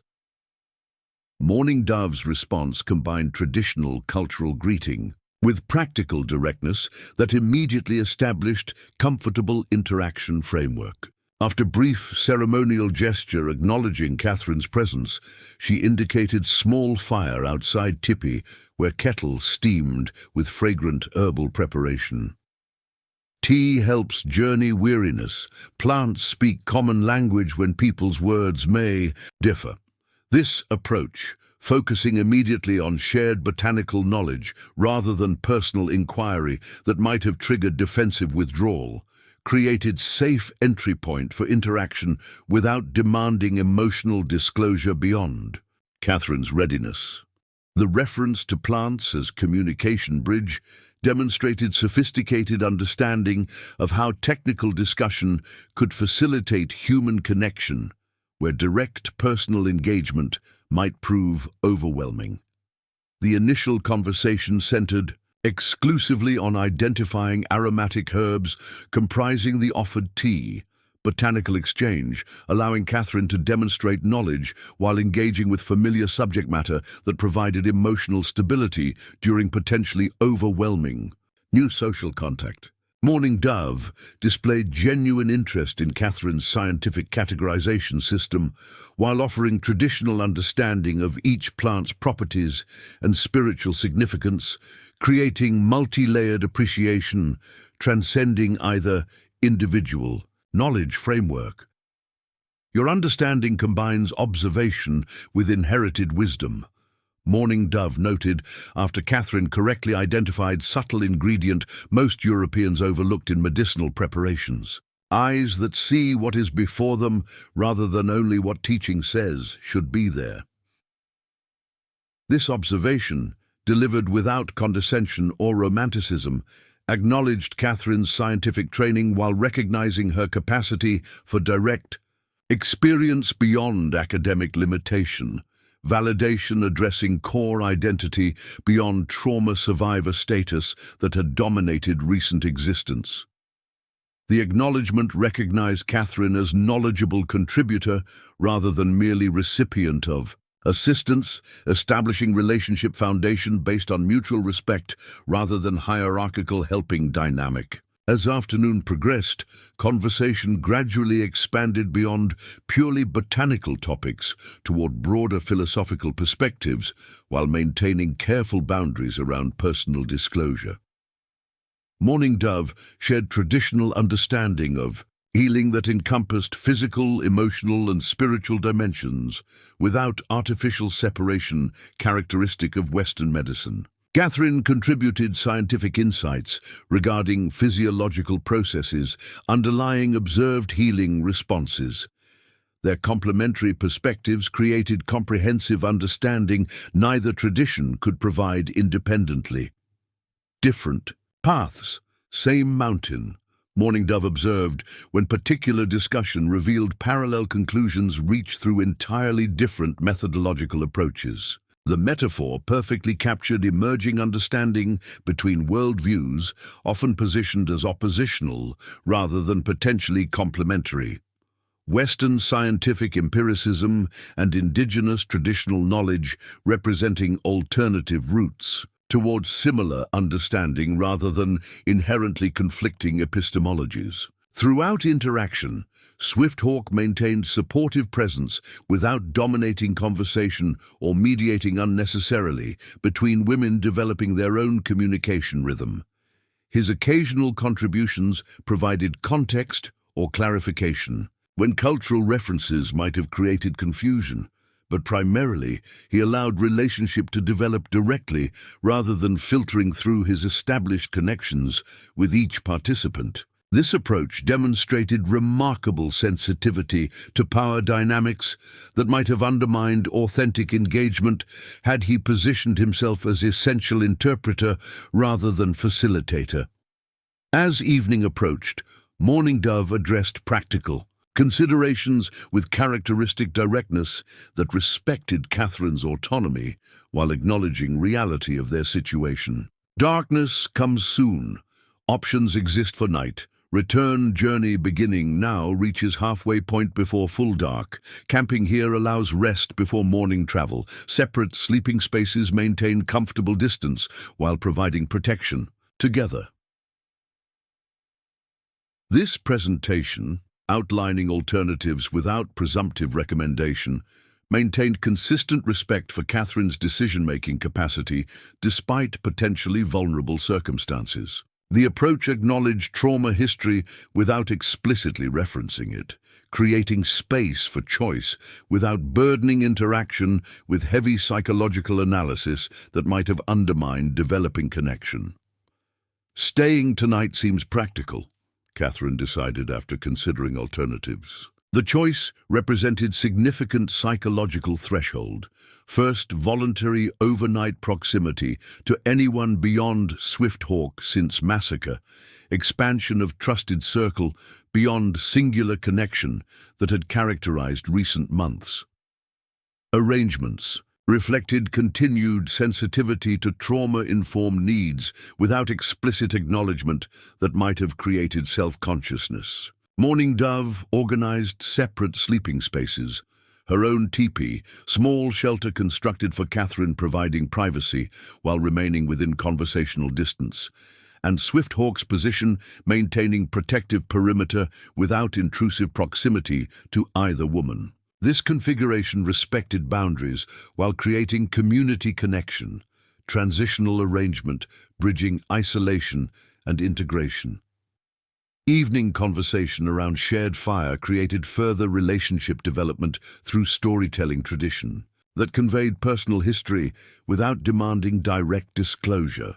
Morning Dove shared traditional teaching stories containing embedded wisdom about transformative healing following devastating losses, narrative structure allowing transmission of relevant insights without intrusive questioning about Catherine's specific experiences. These stories acknowledged suffering without romanticizing it, honored survival without demanding performance of conventional recovery narrative, and recognized transformation rather than restoration as authentic healing pathway. The broken vessel mended with gold becomes more valuable than original unbroken form. Mourning Dove concluded one particularly relevant narrative. Not despite damage, but because visible repair demonstrates strength beyond initial creation. This perspective, fundamentally different from Victorian expectation that proper healing meant erasing evidence of suffering behind facade of normalcy, offered Catherine alternative framework for understanding her own experience. Rather than measuring recovery against impossible standard of returning to pre-traumatic state, this approach honored transformation itself as meaningful journey, creating new identity, incorporating both suffering and survival. Morning provided most restful sleep Catherine had experienced since Massacre, combination of physical safety and psychological acceptance, creating environment where hypervigilance temporarily relaxed without requiring complete vulnerability. Dawn brought renewed conversation around breakfast preparation, interaction, continuing development of connection through practical activity rather than forced intimacy. As they prepared for departure following morning meal, Mourning Dove presented Catherine with small leather pouch containing specially prepared herbal mixture. For times when journey becomes difficult, she explained, practical instruction accompanied by subtle acknowledgement of ongoing challenges without presumptive advice giving. 3 pinches in hot water releases strength when needed most. The gift represented perfect balance between practical assistance and symbolic connection. Medicinal preparation, addressing physical symptoms of anxiety or traumatic intrusion, while simultaneously providing tangible reminder of supportive relationship extending beyond immediate proximity. Catherine accepted with genuine gratitude, recognition that receiving support demonstrated strength rather than weakness after months, when self-sufficiency had been only viable option. "You walk challenging path with impressive strength," Mourning Dove observed as farewell. "Remember that strongest trees bend with powerful winds, rather than standing rigid against forces too powerful for resistance. Flexibility brings survival when brittleness creates breaking." This parting wisdom, offered without expectation or demand, encapsulated philosophical approach fundamentally different from Catherine's previous understanding. Her Eastern upbringing had emphasized stoic endurance, rigid maintenance of proper appearance, regardless of internal suffering, and clear demarcation between acceptable and unacceptable emotional expression. Mourning Dove's perspective offered alternative framework where adaptation represented wisdom rather than weakness. Transformation constituted expected response to significant challenge, and visible evidence of healing journey deserved acknowledgement rather than concealment. During return journey toward Catherine's mountain dwelling, conversation with Swifthawk reflected significant processing of this transformative encounter. Rather than immediately retreating into protective silence, characteristic of earlier interactions, Catherine engaged in thoughtful analysis of philosophical perspectives, encountered through Mourning Dove's teaching stories and direct observations. "She speaks about healing differently than doctors I've known," Catherine observed. Comparative analysis revealing integration of multiple knowledge frameworks rather than rigid adherence to single tradition. Medical training treats body as machine requiring repair to original specifications. Her approach acknowledges transformation as inherent to genuine healing, becoming something new rather than merely restoring what existed before. Swifthawk nodded acknowledgement, allowing Catherine's processing without imposing interpretation. Western medicine brings valuable knowledge about physical mechanisms. Our traditions understand connection between body, spirit, emotion, community. Complete healing requires both perspectives. This integrative approach, recognizing validity in multiple traditions without demanding hierarchical ranking, provided conceptual framework supporting Catherine's emerging identity development.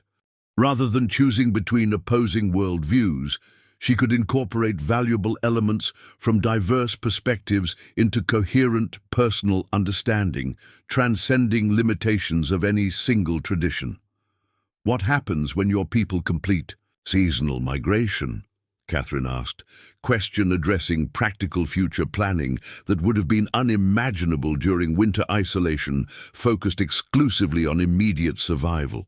Swift Hawk explained upcoming tribal movements following buffalo patterns into northern hunting grounds before eventual autumn return to areas near their current location. This cyclical pattern, developed through generations of environmental observation, optimized resource availability while preventing depletion through excessive harvesting, sustainable relationship with natural systems, contrasting sharply with settler approach, emphasizing maximum extraction regardless of long-term consequences. Will you travel with them throughout cycle? Catherine's question contained unspoken inquiry about potential continued connection despite geographic separation. Swift Hawk considered thoughtfully before responding with characteristic honesty. Normally, I would journey with family band through complete seasonal cycle. This year, different possibilities exist depending on various factors, including your preferences regarding continued connection. This framing, acknowledging potential relationship influence on practical decisions without imposing expectation or obligation, maintained consistent respect for Catherine's autonomy while indicating genuine valuing of their developing connection. The approach recognized her continued need for control over interpersonal boundaries after traumatic violation while simultaneously offering opportunity for relationship development beyond mere circumstantial proximity. Their return to Catherine's cave dwelling brought practical discussion regarding immediate future arrangements. Swift Hawk would participate in initial spring migration with his people, fulfilling community obligations and essential cultural practices. This temporary separation would provide Catherine opportunity for independent reflection regarding potential future directions without pressure for immediate decision. Their established exchange system would maintain connection during physical absence, designated location continuing to serve as communication point through material sharing. 2 weeks minimum before potential return, Swift Hawk explained, practical information provided without emotional pressure that might have complicated Catherine's decision-making process. Message left at exchange point will indicate your preferences. Regarding further contact, continuation, adjustment, or conclusion as you determine appropriate.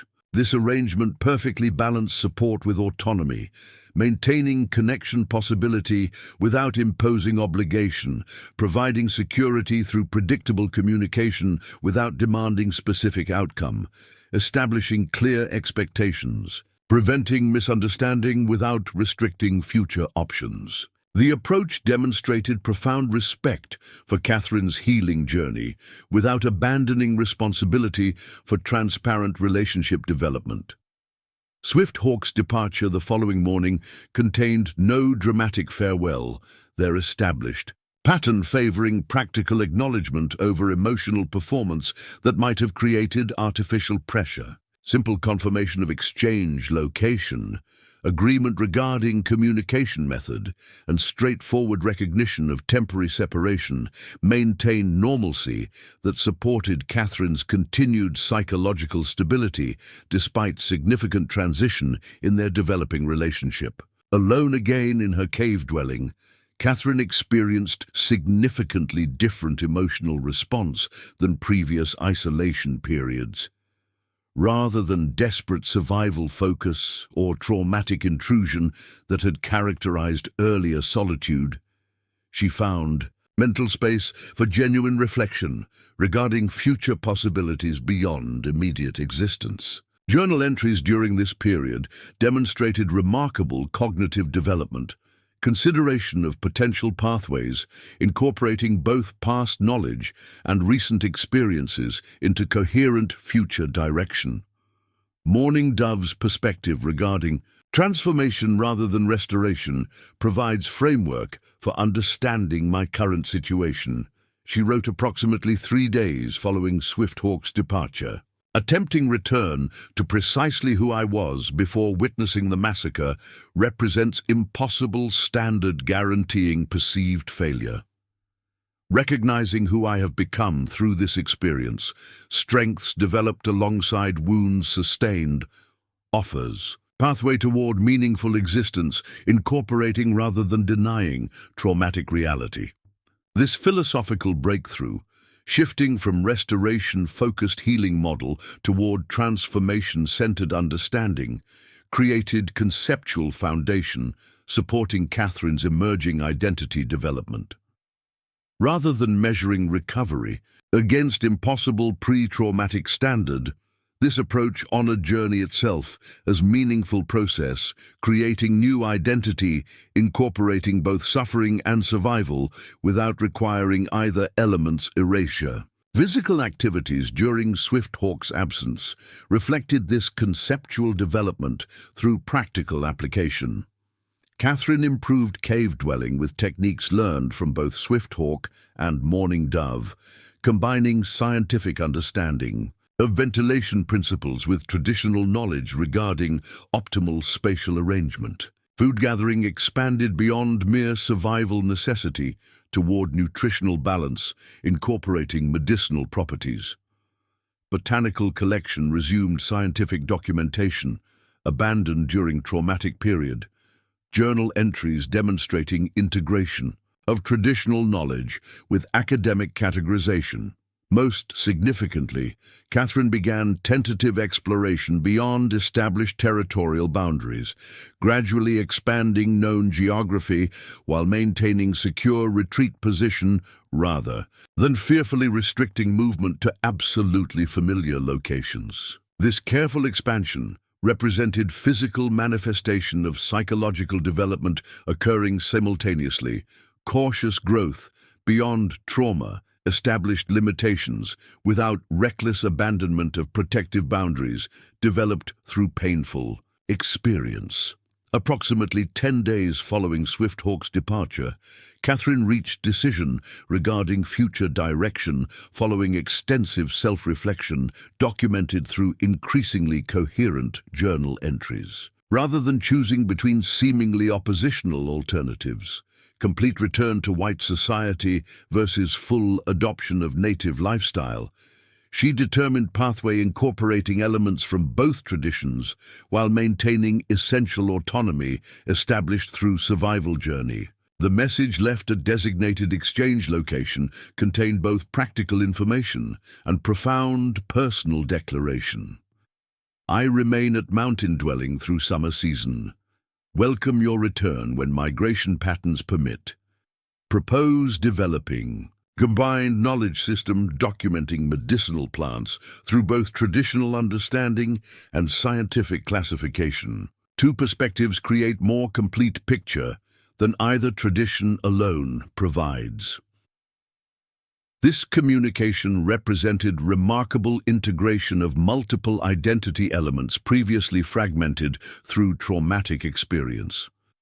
The Botanical Project incorporated scientific training from her pre-massacre existence, survival knowledge developed during isolation period, and traditional understanding gained through cross-cultural connection. The proposed collaboration acknowledged value in relationship while maintaining independence essential for continued healing. The seasonal planning demonstrated capacity for future orientation beyond immediate survival focus that had necessarily dominated earlier existence. When Swifthawk returned approximately 3 days following message placement, Catherine greeted him from position of grounded confidence rather than traumatized dependency or defensive isolation. Their reunion contained neither excessive emotional demonstration nor artificial distance, instead establishing comfortable acknowledgement of continuing connection that required neither dramatic declaration nor self-conscious minimization. Your message suggests interesting project, Swifthawk observed as they shared meal outside cave dwelling, conversation resuming natural rhythm despite temporary separation. Combined knowledge serving multiple purposes beyond individual understanding. Catherine nodded, articulating vision developed during reflection period. Scientific classification provides structural framework, organizing information systematically. Traditional knowledge contributes understanding of relationships, applications, and spiritual dimensions science often overlooks. Together, they create comprehensive approach neither tradition achieves independently. This concept, integration, rather than opposition between knowledge systems typically positioned as contradictory, provided metaphorical framework extending beyond immediate botanical project toward broader life philosophy. Catherine's emerging identity incorporated elements from multiple traditions without requiring hierarchical ranking or exclusive affiliation, creating unique perspective, transcending limitations inherent in rigid categorical boundaries. There, conversation gradually addressed practical implementation alongside philosophical foundation. The proposed botanical documentation would require materials beyond Catherine's current resources: paper, binding materials, preservation techniques for collected specimens. Swift Hawk suggested potential solution combining continued independence with limited external connection. Seasonal trading post, approximately 2 days' journey from their location, might provide necessary supplies without requiring extensive social interaction beyond Catherine's current comfort. Small outposts serving primarily trappers and occasional tribal traders, he explained, description calibrated to provide accurate assessment without triggering anxiety through excessive unfamiliarity. Limited personnel, straightforward exchange. System, minimal social expectations beyond basic transaction requirements. Catherine considered this possibility with characteristic analytical assessment rather than automatic rejection that would have characterized earlier trauma response. The trading post represented controlled expansion beyond established comfort zone, challenging without overwhelming, stretching boundaries without shattering protective limitations. The potential benefits: materials supporting meaningful project, balanced, against psychological costs of limited external contact beyond established relationship with Swift Hawk. "Would you accompany this first journey?" she asked, question acknowledging both desire for supportive presence and recognition of eventual independent functioning as appropriate goal. This balanced approach, accepting assistance without developing dependency, demonstrated remarkable psychological development beyond earlier phases, where complete self-sufficiency had seemed only acceptable option following traumatic vulnerability. Swift Hawk agreed without commentary that might have created self-consciousness about requested support. Their preparation over subsequent days demonstrated practical partnership, evolving from initial helper-survivor dynamic into more balanced relationship.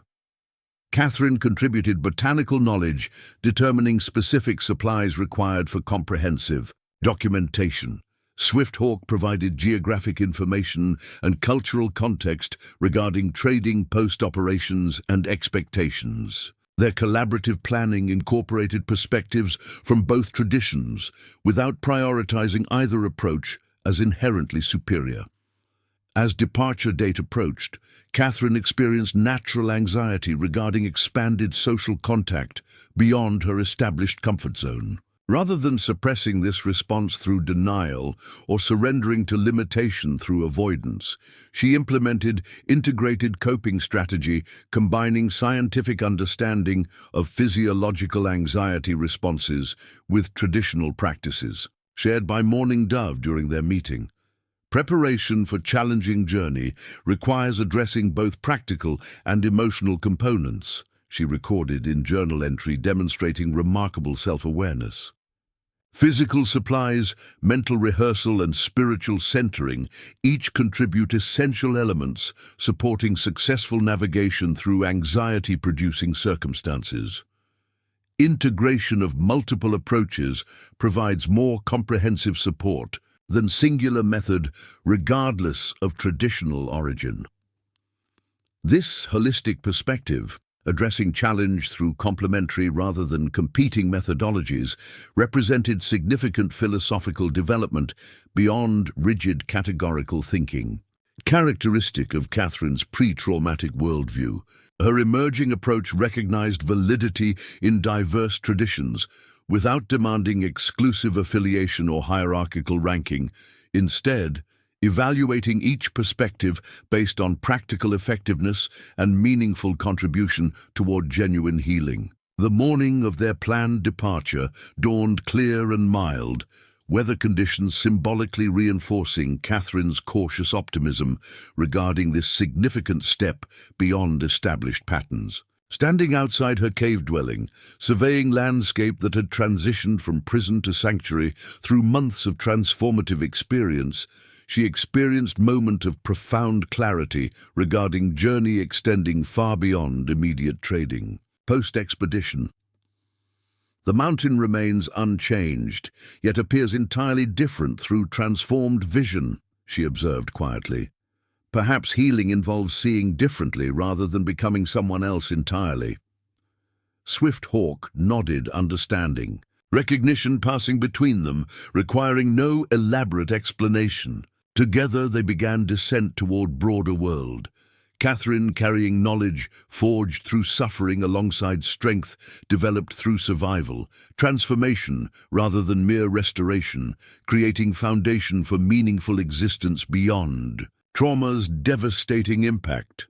The journey to the trading post marked Catherine's first significant venture into broader human society since the massacre that had shattered her previous existence. As they descended from mountain elevation toward the small outpost nestled in sheltered valley below, Swift Hawk provided contextual information balancing practical preparation with psychological support without explicitly acknowledging anxiety that might have created self-consciousness.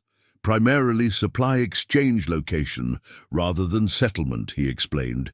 Description calibrated to accurate representation without triggering overwhelming anticipation. Two permanent traders, brothers named Harrington, who established operation 5 seasons ago. Limited additional personnel depending on season. Structure includes main trading building, small living quarters, storage facilities, and temporary lodging for travelers requiring overnight accommodation. This concrete information allowed Catherine to form mental preparation without excessive imagination, filling knowledge gaps with anxiety-producing speculation. The specific details, limited personnel, straightforward purpose, predictable structure provided foundation for reasonable expectation rather than catastrophic anticipation, sometimes characteristic of trauma, response to uncertain situations. As they approached final ridge overlooking trading post location, Catherine paused briefly. Physiological. Response to impending social contact manifesting through accelerated breathing and heightened alertness. Rather than suppressing these natural reactions or surrendering to their potentially overwhelming intensity, she implemented integrated techniques drawn from multiple traditions, counting breaths as her father had taught for managing patient anxiety, grounding through physical contact with earth beneath her boots, quietly naming observable details, creating connection to immediate reality rather than feared possibilities. Swift Hawk waited nearby, without intrusive commentary or unhelpful reassurance, presence offering support without demanding performance or creating additional pressure through excessive attention. This balanced approach, available without hovering, concerned without controlling, demonstrated relationship development beyond initial helper-survivor dynamic toward more nuanced partnership, respecting both vulnerability and strength as complementary rather than contradictory elements of genuine healing. Ready when you determine, he stated simply when Catherine's breathing stabilized, phrasing acknowledging her authority regarding pacing rather than imposing external timeline on psychological process requiring personal navigation.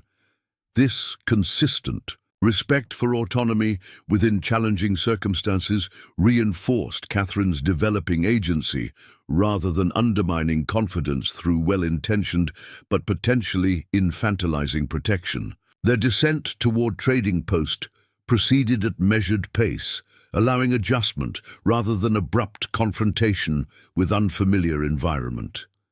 The establishment itself appeared surprisingly modest given its economic significance.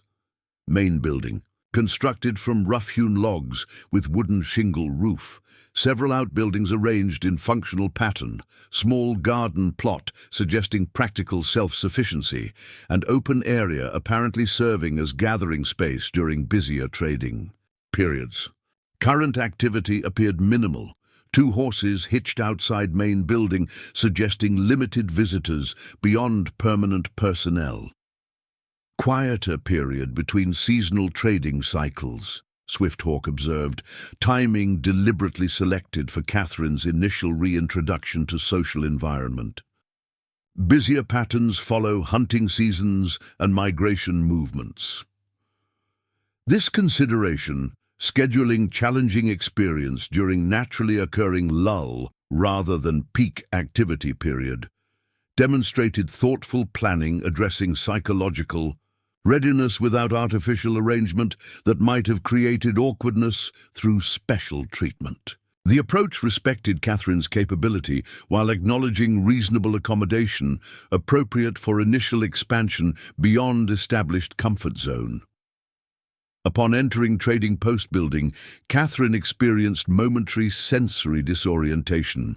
After months in natural environment, enclosed space creating different acoustic properties, unfamiliar scents of commercial goods and tobacco smoke, artificial lighting from strategically placed lanterns creating shadows fundamentally different from natural patterns. Again, she implemented integrated adaptation techniques, allowing adjustment without surrender to potentially overwhelming stimuli.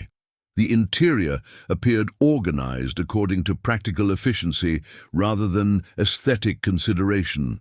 Trade goods, arranged by category rather than display appeal, utilitarian furnishings serving functional requirements without decorative embellishment. Overall arrangement prioritizing inventory management over customer experience. Rather than returning to white settlement representing conventional expectation for rescued survivor or accompanying tribal migration beyond current readiness for complete community immersion, she determined individualized approach honoring unique circumstances without predetermined categorization. I will maintain mountain dwelling as primary residence through autumn and winter seasons, she explained to Swifthawk during evening conversation following decision formulation. Regular journeys to trading post will continue botanical supply acquisition, while providing structured social engagement supporting incremental reintegration. Correspondence with territorial botanist establishes professional connection without requiring geographic proximity, potentially overwhelming continued healing process. This carefully calibrated approach, neither complete isolation nor conventional integration, created individualized pathway, honoring both traumatic experience and healing progression without arbitrary expectation regarding appropriate timeline or predetermined outcome. Most importantly, the plan incorporated meaningful purpose beyond mere survival, creating foundation for genuine living rather than simply continued existence following devastating loss. Swifthawk received this decision with characteristic respect. For autonomous determination without imposing external expectation or unnecessary validation, potentially undermining genuine self-direction. Your path shows wisdom, balancing growth with necessary protection, he observed. Acknowledgement without judgment, demonstrating consistent support without creating dependency through excessive affirmation. Their conversation addressed practical implementation details, supporting this balanced approach. Regular maintenance visits during Swifthawk's periodic returns from tribal migration, established communication system through trading post during extended absences, emergency procedures, addressing potential seasonal challenges requiring assistance beyond individual capability. The planning demonstrated remarkable integration between self-sufficient determination and reasonable connection, neither isolated independence nor dependent relationship, but mutually respectful association, maintaining appropriate boundaries, while providing genuine support. Most significantly, their discussion acknowledged continuing relationship development beyond immediate practical arrangements into future possibilities, without premature definition, potentially limiting natural evolution. Swifthawk expressed intention for regular return visits, coinciding with tribal hunting patterns, bringing seasonal proximity to Catherine's mountain dwelling. Catherine indicated openness toward potential observation of tribal seasonal ceremonies, from appropriately respectful distance when psychological readiness permitted such expansion. These tentative explorations, neither committed promises nor casual suggestions, created space for continuing relationship development, responding to actual experience rather than predetermined expectation, potentially creating artificial pressure or unnecessary limitation. As autumn's approaching presence became increasingly evident through subtle environmental transitions, Catherine and Swifthawk shared final evening conversation before temporary separation required by tribal migration patterns. Seated beside carefully maintained fire outside cave dwelling that had witnessed remarkable transformation from desperate shelter to genuine home, they reflected on journey traversed since chance tracking discovery had initiated unexpected connection, bridging seemingly unbridgeable worlds. The mountain remains unchanged, yet appears entirely different through transformed vision, Catherine observed, returning to insight previously articulated during first significant journey beyond isolated existence. Perhaps genuine healing involves seeing differently, rather than becoming someone entirely separate from who we were before suffering changed our understanding. Swifthawk nodded acknowledgement, adding complementary perspective drawn from traditional wisdom integrated with personal experience. The tree struck by lightning may lose branches and bear permanent marking, yet continues growing towards sunlight from established roots. Different appearance without becoming entirely separate creation. This shared understanding, transformation, without complete severance from foundation identity, offered integration between seemingly contradictory perspectives regarding trauma recovery. Rather than measuring healing against impossible standard of complete restoration to pre-traumatic state, or expecting total transformation, erasing previous identity entirely, this approach honored continuing journey, incorporating both preserved foundation and genuine change within integrated understanding, transcending simplistic categorization. As Swifthawk prepared for departure the following morning, Catherine presented carefully prepared gift, symbolizing their continuing connection despite temporary geographic separation. From her botanical collection, she had selected particularly significant specimens representing resilience through challenging conditions, plants demonstrating remarkable adaptation to extreme environments while maintaining essential nature despite transformed appearance necessitated by survival requirements. Different forms serving same essential purpose, she explained. Scientific observation conveying deeper philosophical significance without requiring elaborate emotional declaration, potentially creating discomfort through excessive intensity. Growth patterns adapted to environmental conditions while maintaining fundamental identity despite external transformation. Swifthawk received this symbolic communication with evident understanding, transcending literal botanical classification. From leather pouch, he withdrew reciprocal offering, small carved stone bearing integrated design, combining elements from both tribal tradition and scientific notation Catherine had developed during their collaborative documentation project. Two paths creating shared journey, he stated simply, gift exchange completing without unnecessary elaboration, potentially diminishing genuine significance through excessive explanation.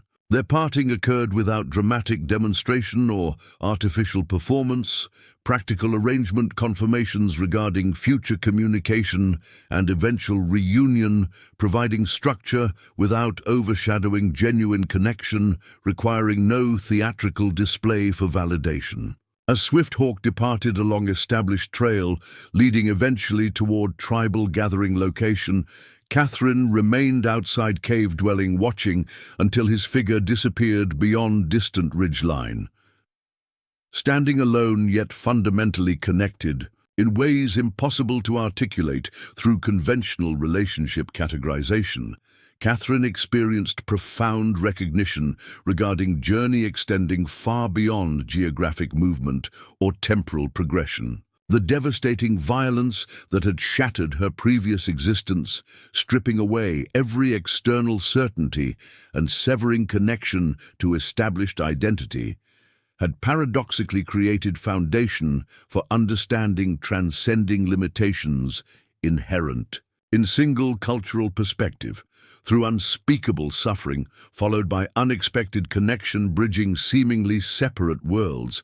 Catherine had discovered integration beyond mere survival, pathways toward meaningful existence incorporating both traumatic experience and healing progression, without requiring either element's denial for coherent identity maintenance. The mountain dwelling that had initially represented desperate shelter from overwhelming threat had transformed through intentional adaptation into genuine home, supporting not merely continued existence, but authentic living informed by multiple traditions without requiring exclusive identification with any single framework. As Catherine returned to practical activities supporting her chosen path, botanical documentation materials requiring organization before afternoon collection expedition, she carried awareness transcending immediate circumstances toward broader understanding. The transformed perspective transforming external environment's appearance without changing physical reality demonstrated fundamental truth applicable beyond personal experience toward universal wisdom available through integration rather than opposition between diverse traditions, each containing partial recognition, requiring complementary understanding for comprehensive appreciation. The sole survivor, who had hidden in mountain cave following devastating violence, had discovered not merely continued existence, but pathway toward genuine healing, transcending conventional expectation through unexpected connection with wisdom. Tradition offering alternative understanding beyond dominant cultural narrative. This integration, honoring both scientific knowledge and traditional wisdom within unique perspective shaped through personal experience, created foundation supporting not just recovery, but transformation beyond mere restoration toward authentic living, incorporating, rather than denying traumatic reality within meaningful existence defined through autonomous determination rather than external categorization. Up next, you've got two more standout stories right on your screen. If this one hit the mark, you won't want to pass these up. Just click and check them out. And don't forget to subscribe and turn on the notification bell so you don't miss any upload from us.